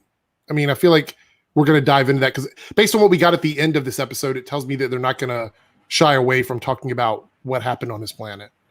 Yeah. So would it bug you guys if they don't go into that? They will. So yeah, there's no potential. That's what I'm thinking. So let's see. I see there's other super chat guys, but I'm trying to keep them on topic here. We'll answer all the other ones afterwards. Oh, we got Gary in the house. Are you mad at me? No, Gary, not at all. Not at all. So Lone Wolf, we're going to talk about this in a moment. Love your theory on the twins' powers. Yeah, we'll talk about that. I have a little theory on that. Jordan here, Adam Strangel, the $2 super chat. Jordan seems to have BDP, not severe anxiety. Not sure of the differences in those. You can have both. Oh, okay. Well, I think you can have both, kind of the different. Yeah. So yeah, I'm assuming they'll dive more into that as the series goes on. And oh wow, I'm sorry to hear about this, Gary. My condolences. Condolences. Yeah. Sorry to hear that. Let's see. Geek information for the 4.99 super chat. Edgy take if Todd can handle Lois. Why so awful? Oof. I don't blame it on him. You don't? Like, well, the thing is, it's different. It's a different setting. Superman and Lois is a shared show. Yeah. Iris with the storyline would be lucky if she got a quarter of the screen time in those episodes. So, and also, it wasn't central to the story a lot of the time. Like whenever she did it, it was central to the story, like DeVoe and everything like that. Towards the end of season 4 and beginning of season 6. When it's not, it would just be when Iris going to the county fair and look at all that fairy floss or cotton candy. Like that's what it would have been. Yeah. Like it wouldn't have been central to the story. It's really hard to do that. But they've actually have a villain that's specifically for that journalism storyline. Like in season 2 and 3, it might not be the same. Right. But for season 1, like it's set up to be that way. So Staggervore, I agree with you. The show is doing Superman more justice. I think this is a great version of Superman. And I think a lot of people are seeing that now. Oh, is this a diss track? To what? To the DCEU? I mean, there's other versions of Superman. Is this a Snyder diss track from Eric? There's other versions of Superman. This isn't like one versus the other. I just like Eric playing it safe. He was shit talking Snyder before he went live. I've shit talked that plenty of times, so it doesn't matter. $5 super chat for multi-topic talk. Maybe Sam's will think more about what Captain Luthor told him about Superman being bad one day and make him into a villain later on. Any thoughts, guys? So let's talk a bit about that. We'll jump into that now. So we have the stuff with Superman versus Captain Lex. We have a couple scenes of that, which I think the special effects are still at the same level. In a lot of ways, I think they looked a little bit better than some of the stuff we got in the premiere episode in terms of like the suit and stuff like that. I think it's just really strong. The VFX, I have no complaints about it. Zero. Like I have no complaints. This is hold on. Is everyone recording? Yeah. Eric's not complaining. I have zero complaints about it at all. So as he's fighting this version of Lex, we see him attacking different sites to try and get kryptonite for his suit because his AI is telling him that he's running out of power. So that's kind of what he's doing. He's trying to get a power source or whatever. And when he goes after General Lane's facility, he's not in the suit. He's controlling it from another location. He sacrificed his ship, which I thought I didn't think he was really going to do it. But he sacrificed his ship early on to get Clark off of to get Superman off his trail or whatever. And we had an explosion on that. I thought that he had lost his AI, but we find out that's not the case later on in the episode. But this version of Lex is very different from the other versions of Lex Luthor. And it's very important to remember they technically haven't called him Lex yet. Right. Yeah. So it wouldn't surprise me too much if he's not Lex. Okay. He's something else. Right. So this version of a Luthor is different from any of the other versions we've had before. And we find out later on because he's smart. He sends the suit in without himself in it because he knew that it would either run out of power or Superman would end up destroying the suit or whatever. So he does that. He's really smart. He sacrifices his ship and his suit to try and get this mission done, which we find out later on. He's a soldier from his world. He was on the front lines fighting with General Lane. And they were taking on a black suited evil Superman on his world. And he references the 7734, Project 7734, which I don't know a lot about, but I do know it had something to do with the city of Kandor, the Fortress of Solitude, and a controlled doomsday. I don't know how much of that is going to get used. It starts off and it's just literally about protecting Earth from aliens. Right.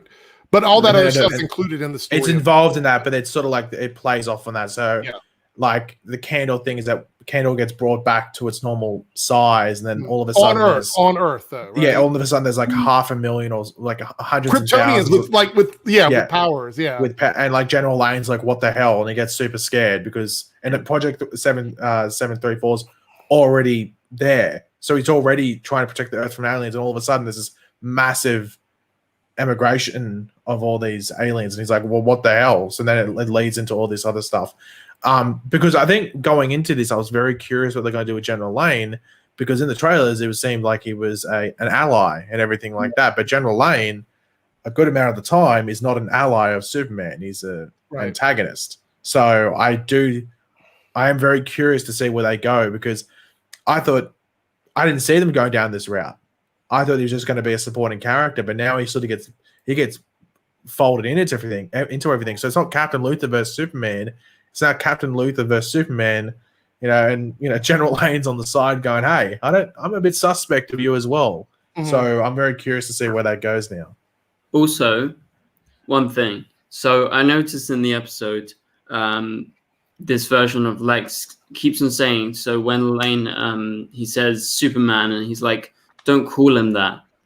So do you think on his Earth, he was Overman or something Superman, like that? He's named something else, like Ultraman? Well, no, I think he was called Superman. I think he was Superman on his Earth, and then he went bad. Yeah, that's and I reckon that whatever, the Superman on his Earth called himself Kal-El. Yeah, because he only calls him Kal-El. That's it. Right. Yeah.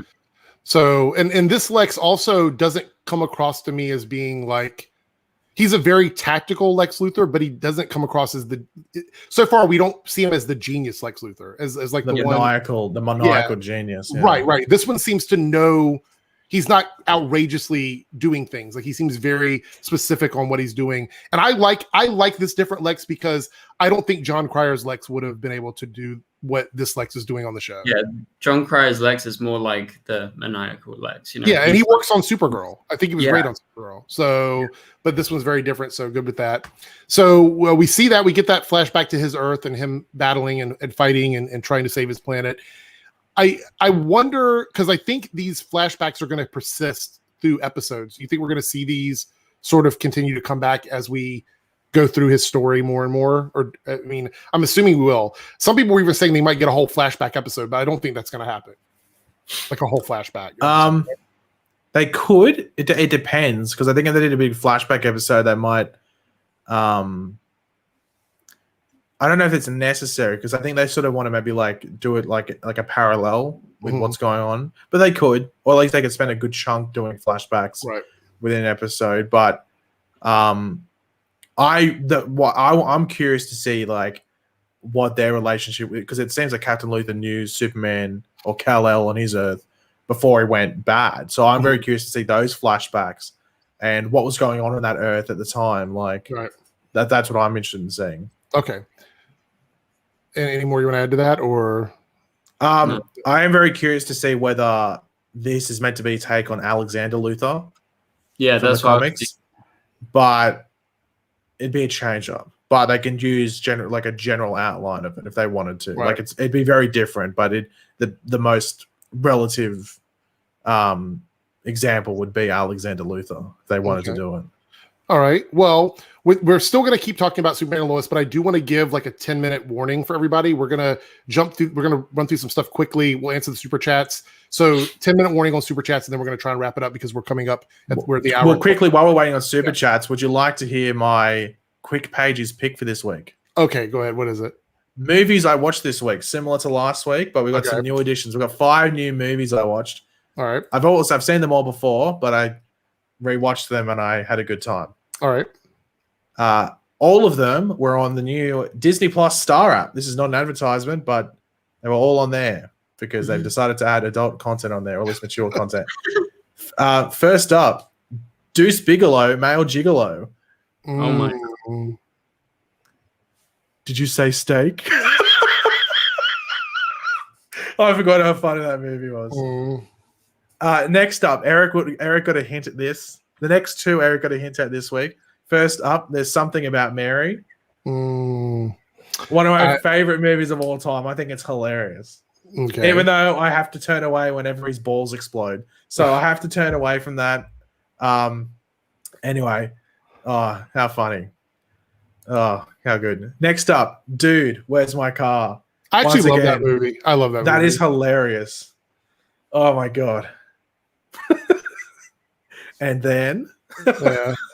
I still laugh about that. That movie's just funny. Well, can we confirm or not that you have the sweet tattoo on your back? Oh, yeah. And I have the dude on mine? Yeah, we could do that. That would be confirmation. Can we confirm that Ben has not watched Napoleon Dynamite yet, even though it's been like 2 months since we've asked him to do that? I'm sorry. Keep on reminding me. I got a terrible memory. Okay. I'm going to send you a link on Twitter. Yeah, it's very disappointing. What's the other funny thing in Dude, Where's My Car? I'm trying to think of. There's a lot of funny stuff. There's heaps. There's too many to think of. I'm trying to remember like the alien woman that gets big at the end of the movie and everything. It's just crazy stuff. Oh no, Sultan. No, there's 2 more. Eric, don't jump ahead. All right, go ahead. I thought it was top 3. Go ahead. No, it's top 5. It's always top 5. All right, go ahead. God. How long have we been doing this? I'm just trying to annoy you by wasting time. We got next up, Dodgeball. I like that movie too. Very funny. Okay. Ben Stiller hit the list twice. Congratulations, Ben Stiller. And then finally, not a comedy movie, but I watched it the other night and I was like, I miss watching. Oh, I haven't watched it in a while. Signs by your mate M. Night. Yeah, that one's good. I like that one too. I think that one gets a lot of hate because of the end of the movie, but I think it's a pretty good movie. His favorite film is The Last Airbender. Oh, well, what do you mean the ending? I think the ending's good. No, there are a lot of people that complain about the ending. I didn't say I was one of them. I've heard a lot of people complain about it. So. I'm gonna watch The Village as well tomorrow. No, watch The Happening. Watch The Happening with The Happening is terrible. No. I am excited for his new movie though. Yes, I am too. I think it's gonna be good. That trailer looks like it's going back to his thing. Yeah. But yeah, that's movies I watched this week with Paigey. There we go. Captain J with the $2 super chat. Jordan needs a chill pill. Injustice on Luthor Earth. Okay, so thank you for the super chat. And with that being said, I want to talk about the theory about the boys. We're going to wrap this up by talking about that. So here we go. We got the 2 brothers, Jordan, Jonathan, and Clark wants to test Jordan. We meet Jor-El at the Fortress of Solitude. And after some testing, he informs Clark that Jordan, his physiology, like the human physiology that he has, doesn't allow him to store the amount of energy he needs to ever be as powerful as Superman is. And so, of course, this makes Jordan upset, and Clark is just like, well, maybe it's not right. We'll keep testing him and whatnot. And I have this theory that I think the brothers have to be close together for their powers to activate, basically. And I know that sounds weird. Well, not like the Wonder Twin, like they're not something like that. But I think the reason why is because there was a lot of things in this episode that I think set this theory up for me. Number one is Clark didn't take Jonathan to the Fortress of Solitude. I think that was like, why would he not, to meet his grandfather? That seems like a weird thing to do. Even if you're not going to test him for powers, there's no harm in taking him there. The other thing is that when Jonathan goes to school without Jordan, he makes a comment about, this is the first time I've been to school without you. Like it's a normal comment, but it also felt like it was important. And so he goes to school and he's literally like, his athletic skills are very below, like even without knowing the playbook and stuff, he just didn't seem to shine at all. Like nothing was playbook, by the way. It's a playbook for football is basically a tactics plays. Yeah, it's like basically if you've got like play A, B, C, D, you have to memorize those plays. So if the coach tells you, we're doing D, what that is. So he didn't know that. But the thing was, that wasn't even really just the only problem. He just didn't seem to be very athletic at all. Yeah. And he's supposed to be a superstar player in Metropolis, like at school. So there was that. And the times we've seen Jordan use his powers at the level that he's used them, the brothers have been together. And when he was at the Fortress of Solitude, he didn't have Jonathan near him. So I have this theory, and I just want to hear what you guys think about this, that the brothers have to be within close proximity of each other to have their full powers. Like they're still Kryptonian apart, but being close to, because they're twins. And I think the aspect of them being twins is going to make that something they're going to follow through with, because that would make them powerful, but it would also allow them to tell stories that add tension, because when they're not together, they could be vulnerable. So I think that would be interesting. Any thoughts on that at all? That's interesting. I didn't actually think of that. Obviously, I'm kind of feeling that Jonathan is probably going to get powers at some point, and it may be that they're going to be linked together, because obviously at the end of the episode, they talk about working together, and like you kind of get the idea that he's going to get his powers back. Like he's going to be very powerful at some point and maybe becomes a version of Superboy or something. But yeah, I never thought of that. I think it could be totally true. I think that's a good idea. So yeah. So, what about you, Paige? Any theories on the powers of Jordan? Do you think he's just eventually going to get powers? Do you think the twin theory is a thing? What are your thoughts on that? It sounds logical. Like they could almost do as almost like a reverse kryptonite thing, right? You want to keep kryptonite away from you so you can use your powers, but in this case, got to keep them close. Yeah, it's like what if they're not vulnerable to kryptonite, and the only way to weaken them is to keep them separated? I mean, yeah, and I what I think they might do as well to even hit home with this. It wouldn't surprise me too much if it's a football game, and then like maybe Jordan's at the game, and then maybe he's never at training and Jonathan sucks. Then all of a sudden, when Jordan's at the game, Jonathan plays good. Yeah, maybe that might be another hint that they could do. Because I feel like right now having him saying, "Oh well, he doesn't have like full powers or whatever," I think that's a little weird, and I think it would be a little odd for them to go that route completely. So I think having some sort of like trigger to give them their powers, I think makes more sense to me. So that's kind of where I'm going with that. And I know a lot of people have said that they would prefer for the brothers to maybe have different powers, like maybe one of them gets like physical vulnerability and like heat vision, and the other one can fly and has super strength or whatnot. Do you think there's any possibility of that? Do you think that's a thing for the powers, or do you think it'd be more they like could, but the fact that everyone's saying it means it's very cliche and predictable and not very interesting. But that means that's always a good sign. When everyone's saying it, that means it's not a good idea. Like Mephisto. Yeah. Which is why I never made any videos on those theories. Yeah. Ever. Like there's a life lesson there. Everyone's saying that is a good idea. It's not a good idea. And everyone's or at least not interesting. Why? Because they're making up. I said everyone is going to be disappointed by that. It's just because there's more dumb people in the world than there is smart. Yeah. Okay. So anyway, that's my running theory with it. And I actually really enjoyed this episode. I think it was a very, very strong episode, a very good follow-up. It was really good. So we're going to run through Eric, you may have jinxed it, because if they pull out rings and go Wonder Twins activate, we know who to blame.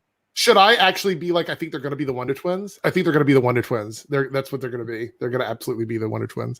No, I really enjoyed it. So I think, so for me, I think Tuesdays are going to be crazy now with these two shows back to back.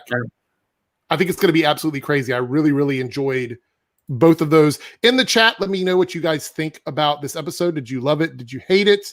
What are your thoughts and opinions on this? And we're going to run through these super chats and then wrap up our after party because, man, it was a long one here. We have one from Jordan here, $2 super chat. If the twins were boy and girl, it'd be John and Laura.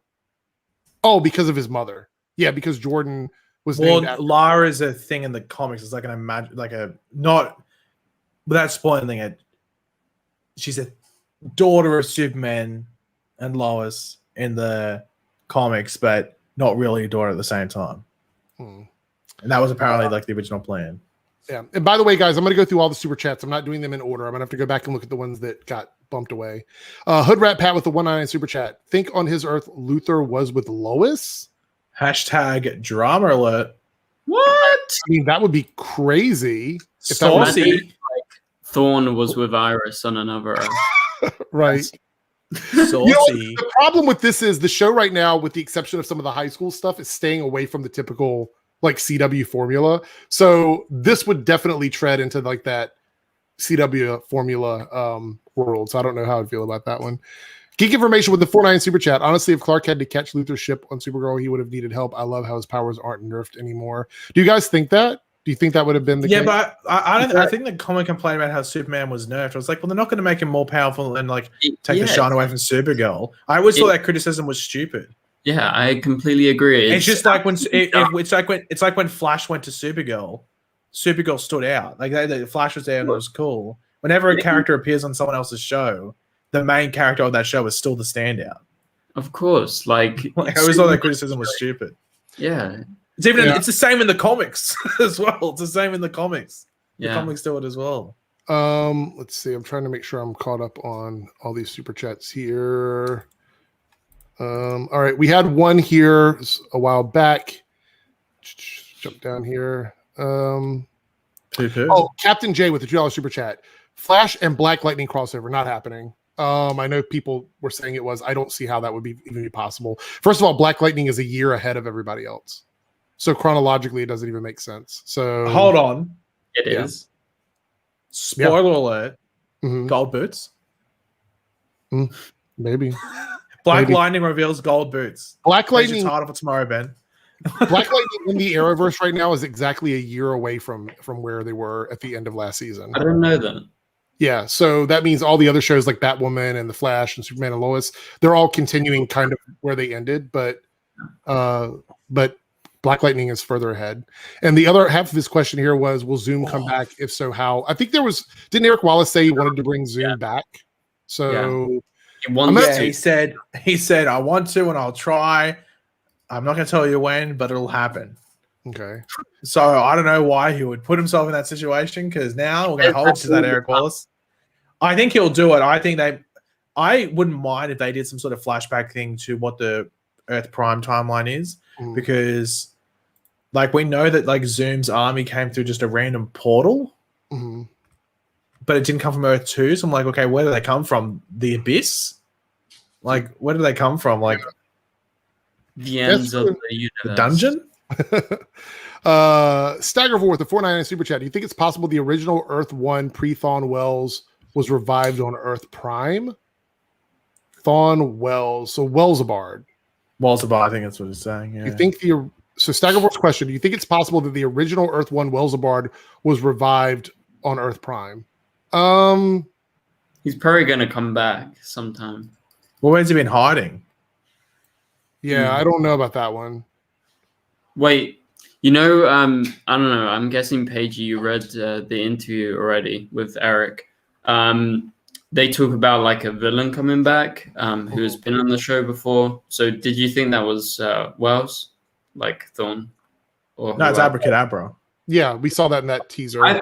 Oh, shit. I thought it was just like I thought he was talking about a main villain from the past. No, I think he just met a general villain. I don't think. Yeah, and I think he's talking. It's Abracadabra, yeah. Multi-topic. Go ahead, Ben. I said, oh, well. Oh. $5 super chat from Multi-Topic Talk. Maybe Sam will think more about Captain Luther told him about Superman being bad one day and turn into a villain later on. Did we answer that one already? I feel like we answered. I don't know. You're the one keeping up with the questions, Eric. We're just doing answering. a bad, like super chat's weird. As far as like General Lane thinking that Superman's going to be a villain one day later on or whatever, I think that there's a possibility considering the way the tension is between Superman and General Lane right now. But it's not gonna happen overnight. I don't think so. Let's see. I think we are caught up on that end. So let's see if the ones over here on the StreamYard. Make sure we got them. Are you flexing at the moment, Eric, with that flash chain? I am. Do you like it? Is it good? I don't know. Is this hip hop, Eric? It could be. No, we have one more off screen or whatever from Staggervore 499 super chat. Thank you so much, Staggervore.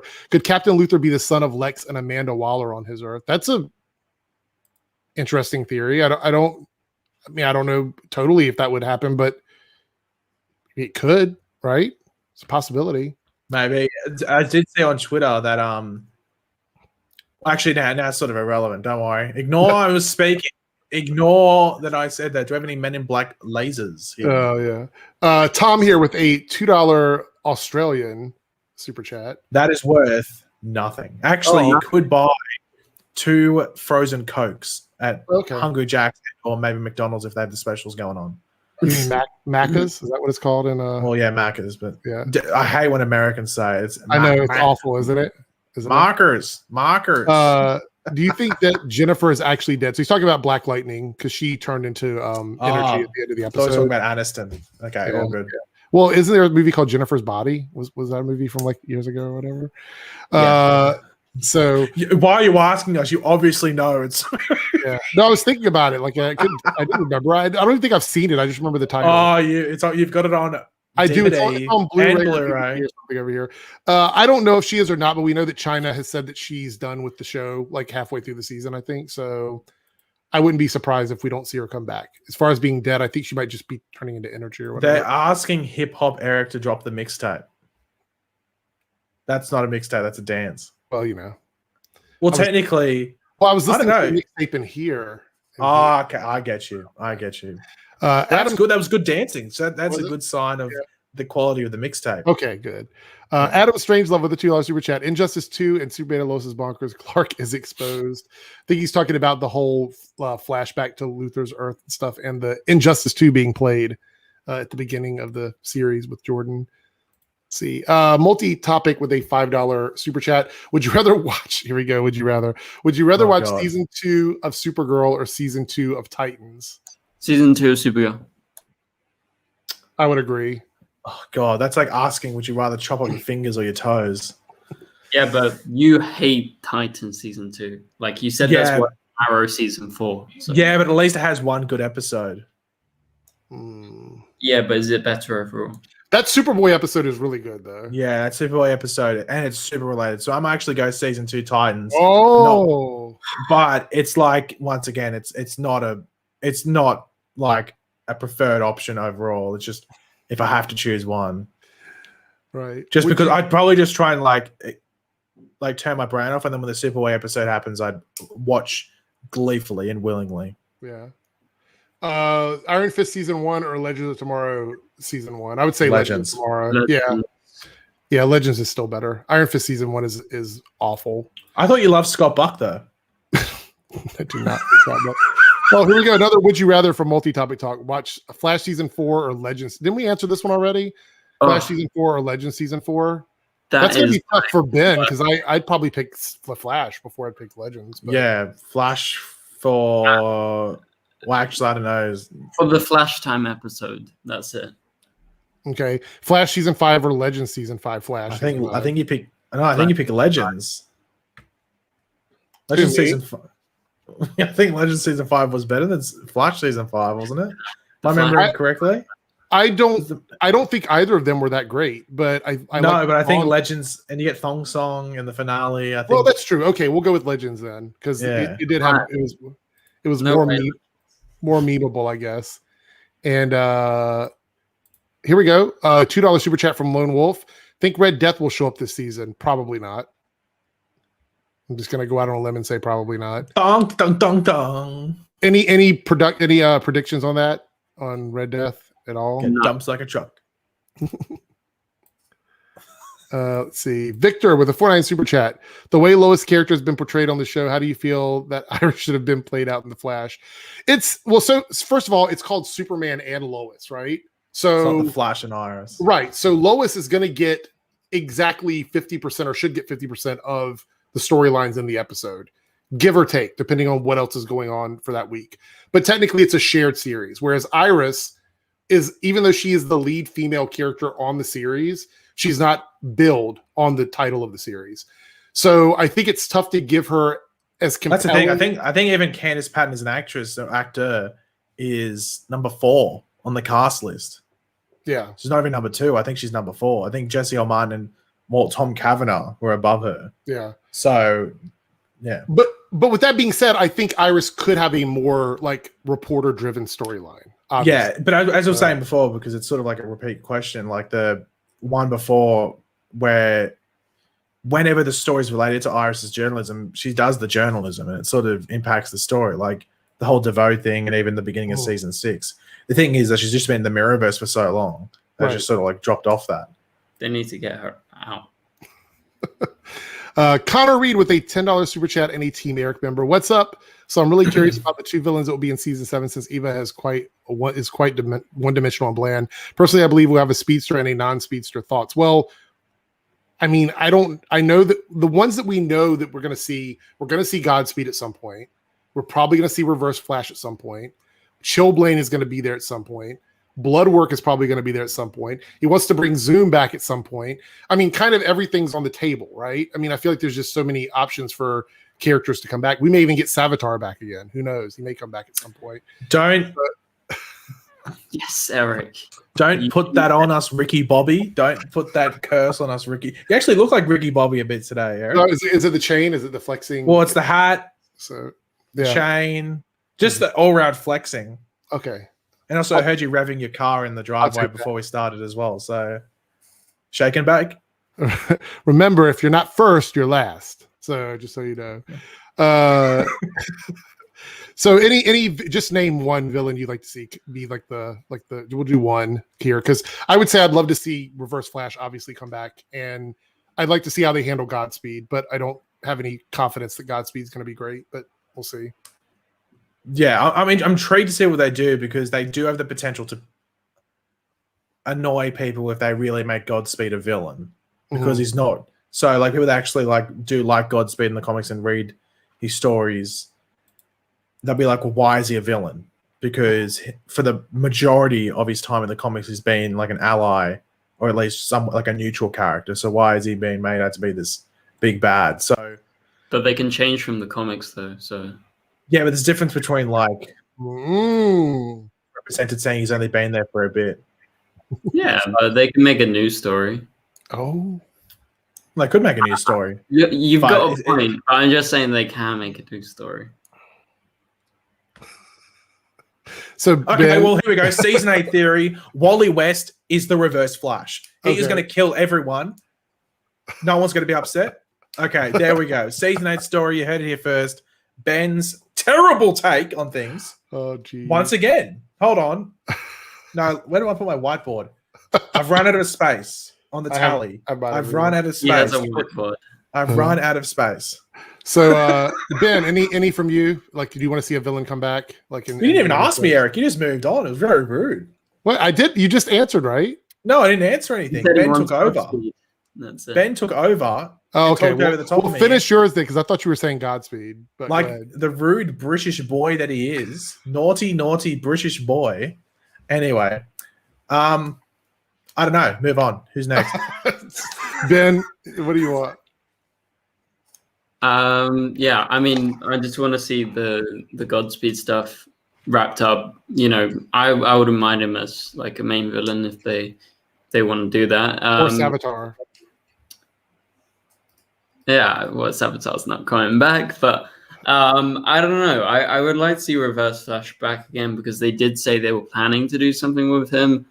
And I mean, I don't have any really solid theories apart from that. I guess I did like that reference to Mino Darwin, and I don't think they're going to do it, but you know, it was cool. So maybe. Okay. Dumb secretary. Lone Wolf, the $2 super chat. Zoom Army Portal introduced negative verse. That's a lot. That's a lot. I don't know if they would do that. And honestly, I'm very worried about how Zoom would come back based on how that character left the series. So there's that. And here we go. Canada Graphs, $5 super chat. Thank you, Canada Graphs. Do you think someone named Nora will show up this season on The Flash, maybe around episode 11 or so? I don't want to put words in his mouth, but I don't think that Eric Wallace was a fan of the Nora character, right? Wasn't he like not, that wasn't his favorite or something?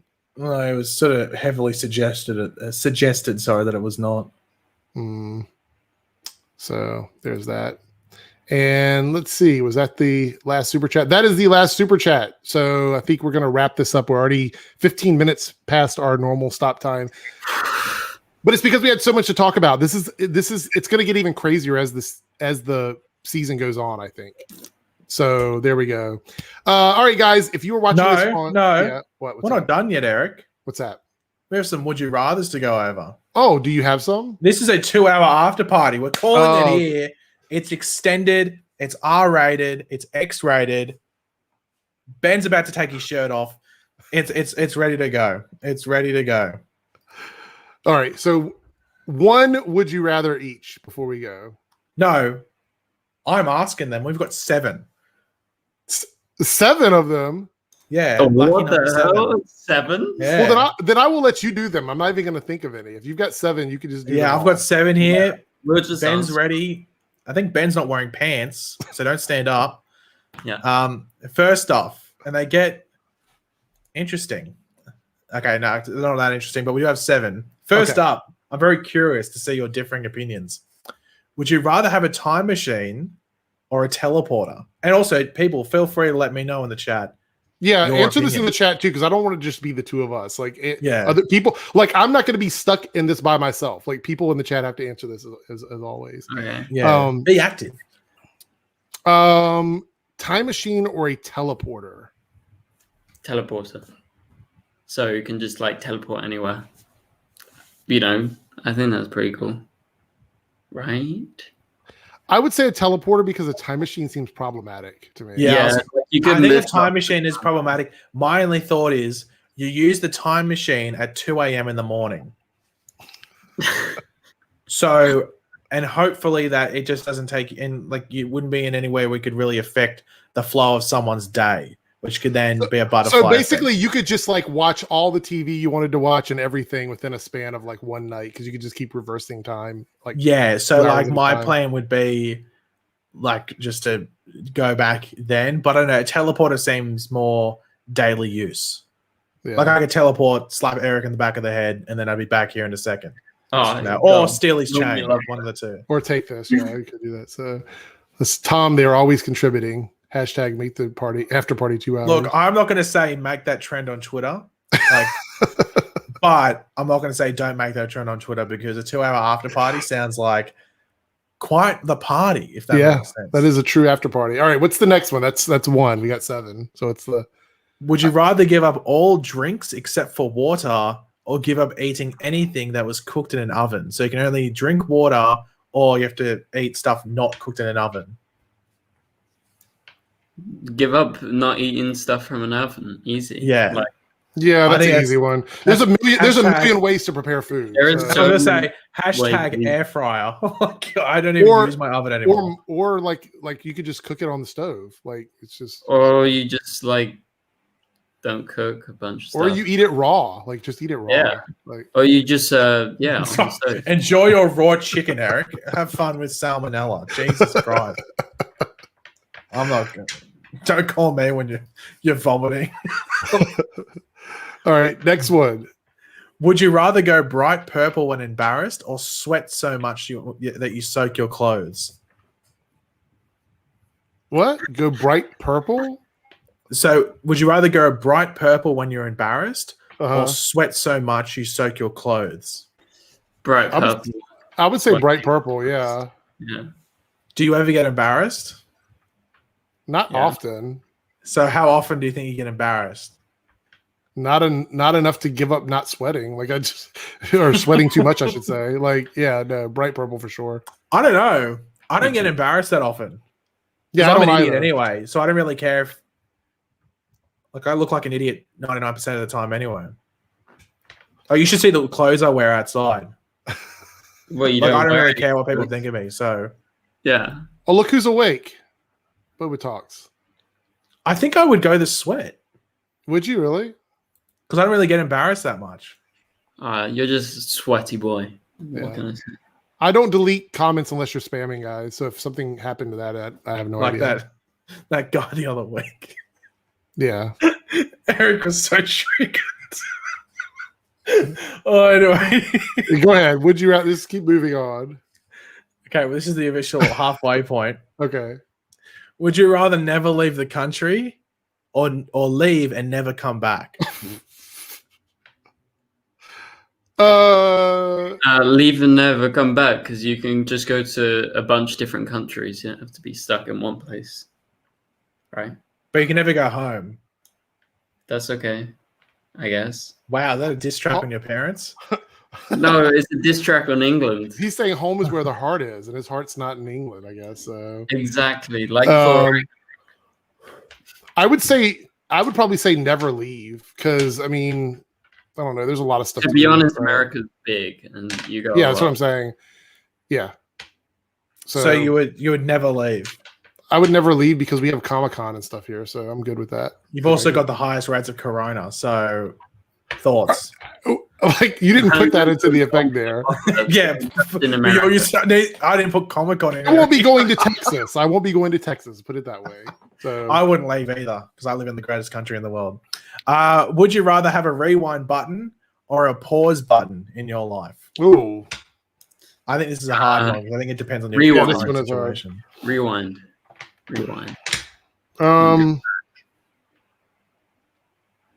Pause. What's the point? Well, because if someone were to say like if you were in a situation where you were about to get robbed, you could just pause and then. Yeah, but how often But are if you in situations? I don't know if you live in a I bad know. neighborhood or something. I guess I don't know. Isn't there a lot like knife crime and robbery? I would say rewind. Yeah, rewind would probably be what I'd go for. Yeah, I just think it's more useful. Yeah, I'm not too sure.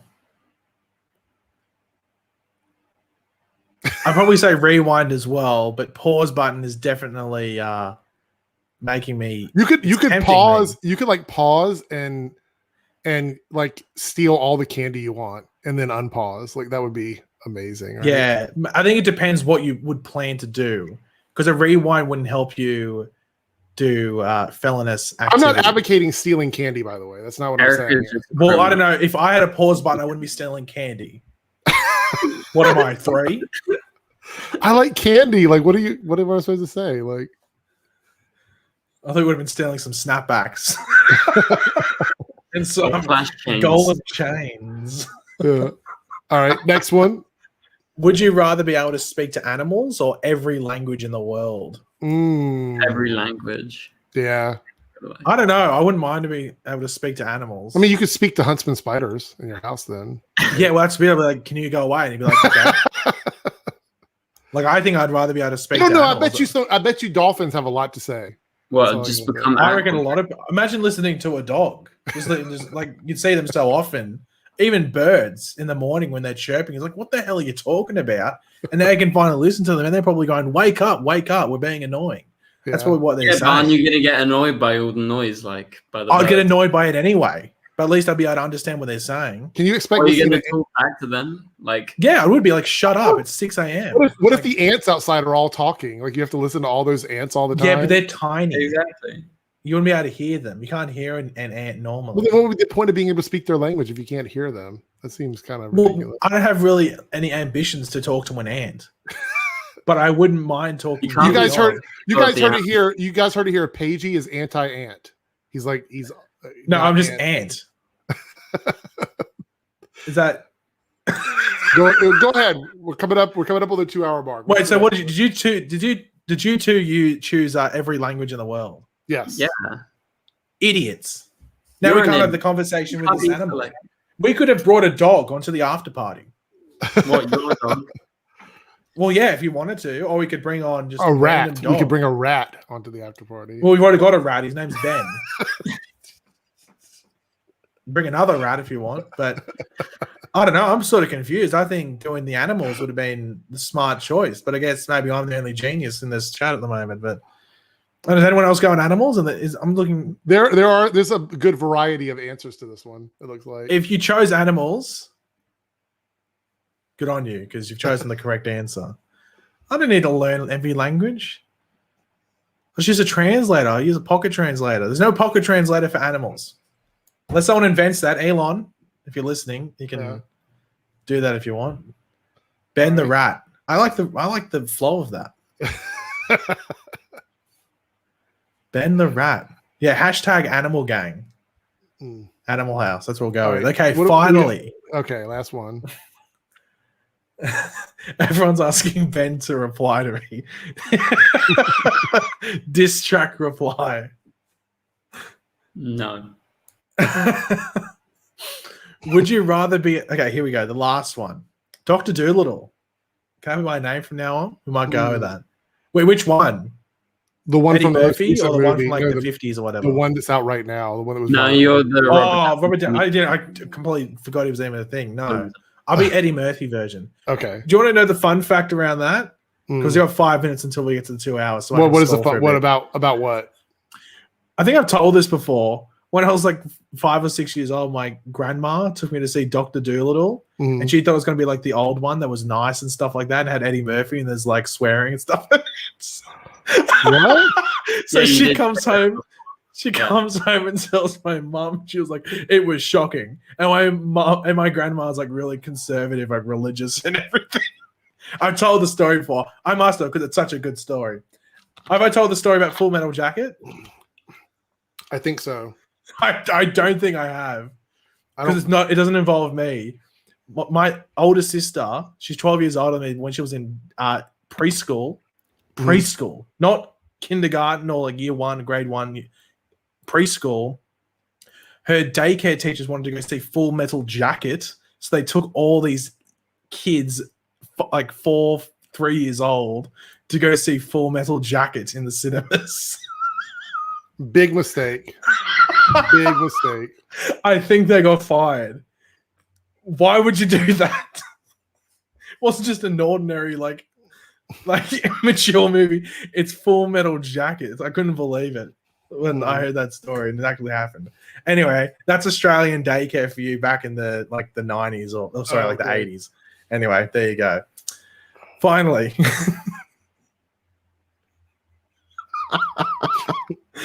Finally, would you rather be a genius that nobody believes or an idiot that everybody believes? I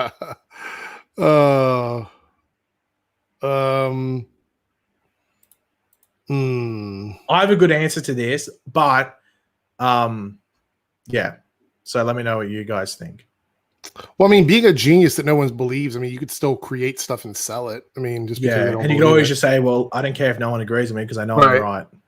I'm going to say genius that no one believes. I'm saying genius. Yeah, I was going to say, I think we got this covered would have chosen an idiot that everybody believes because that's what they do on a daily basis anyway. What's the other one? Cosmic Book. Yes, anyway. Cosmic Book News. Yeah. So yeah, genius that that no one believes. It seems like the best option there. We did it, guys. We are 1 minute away or 1.5 minutes away from the 2 hour mark. So it actually they're trying to make it trend over here on that's absolutely hilarious. Is it competing with Release the Snyder Cut Part 2? Ooh, that's not a good one there. Anyway, so thank you guys so much for showing up. If you watch this over on Twitch and you want to see it on playback, make sure you check back over here on my YouTube channel and subscribe. If you're watching it on YouTube and you weren't here for the beginning, check back in a little bit after it processes. There'll be timestamps in for all the stuff. And there we go. And if you have not watched our reviews for the shows, I believe all of us have all of our reviews up already. So head over to Paige's channel. You've probably already seen his and then probably already seen Ben's too. But look, I'm going to throw it out there anyway. Go over their channels and check it out. Wait, can we confirm you've uploaded the twerk edition to the OnlyFans? Yes, it's on the OnlyFans. Yeah. And I think Eric's running a special 30% off for this month. I'm actually hoping that are you guys, quick question before we go. Are you guys going to get on board with the paid Twitter subscription thing? Are you guys going to do that or not? Well, I heard about it, but unless there's scandalous photos being uploaded, then or videos, then I don't know why would I? I'm not paying to see someone's stupid opinion. That's what I'm saying. Like, I'm just curious how many people are going to try and monetize that. So that's kind of an interesting thing. So I think it's literally just going to be like.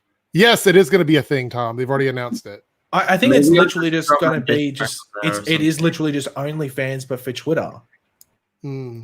I think that's literally what it is. I don't know, like, unless it's like scoopers. But then again, I don't think there's like a minimum. But a scooper wouldn't want to lock that behind a paywall because they want it to get out. No, they do. They do. They have like. They do. They want to Patrons. use Patreon and then. Yeah, but it's sort of an irrelevant thing because you just have to have one person subscribed, and Well, that's one what I'm person saying. Like, it leaks the doesn't make sense information. that they would do that. That seems really weird to me. But okay. Yeah. Well, hold on. Here we go. You refuse to do OnlyFans. Will you do twerk reviews? Similar to like the thong Maybe song as a reaction? one-time thing for to be funny, but no, it wouldn't be something I would do. So, all right, that's it, guys. Look out for that on Twitter, and we'll see you guys next time. Peace out. All right. What?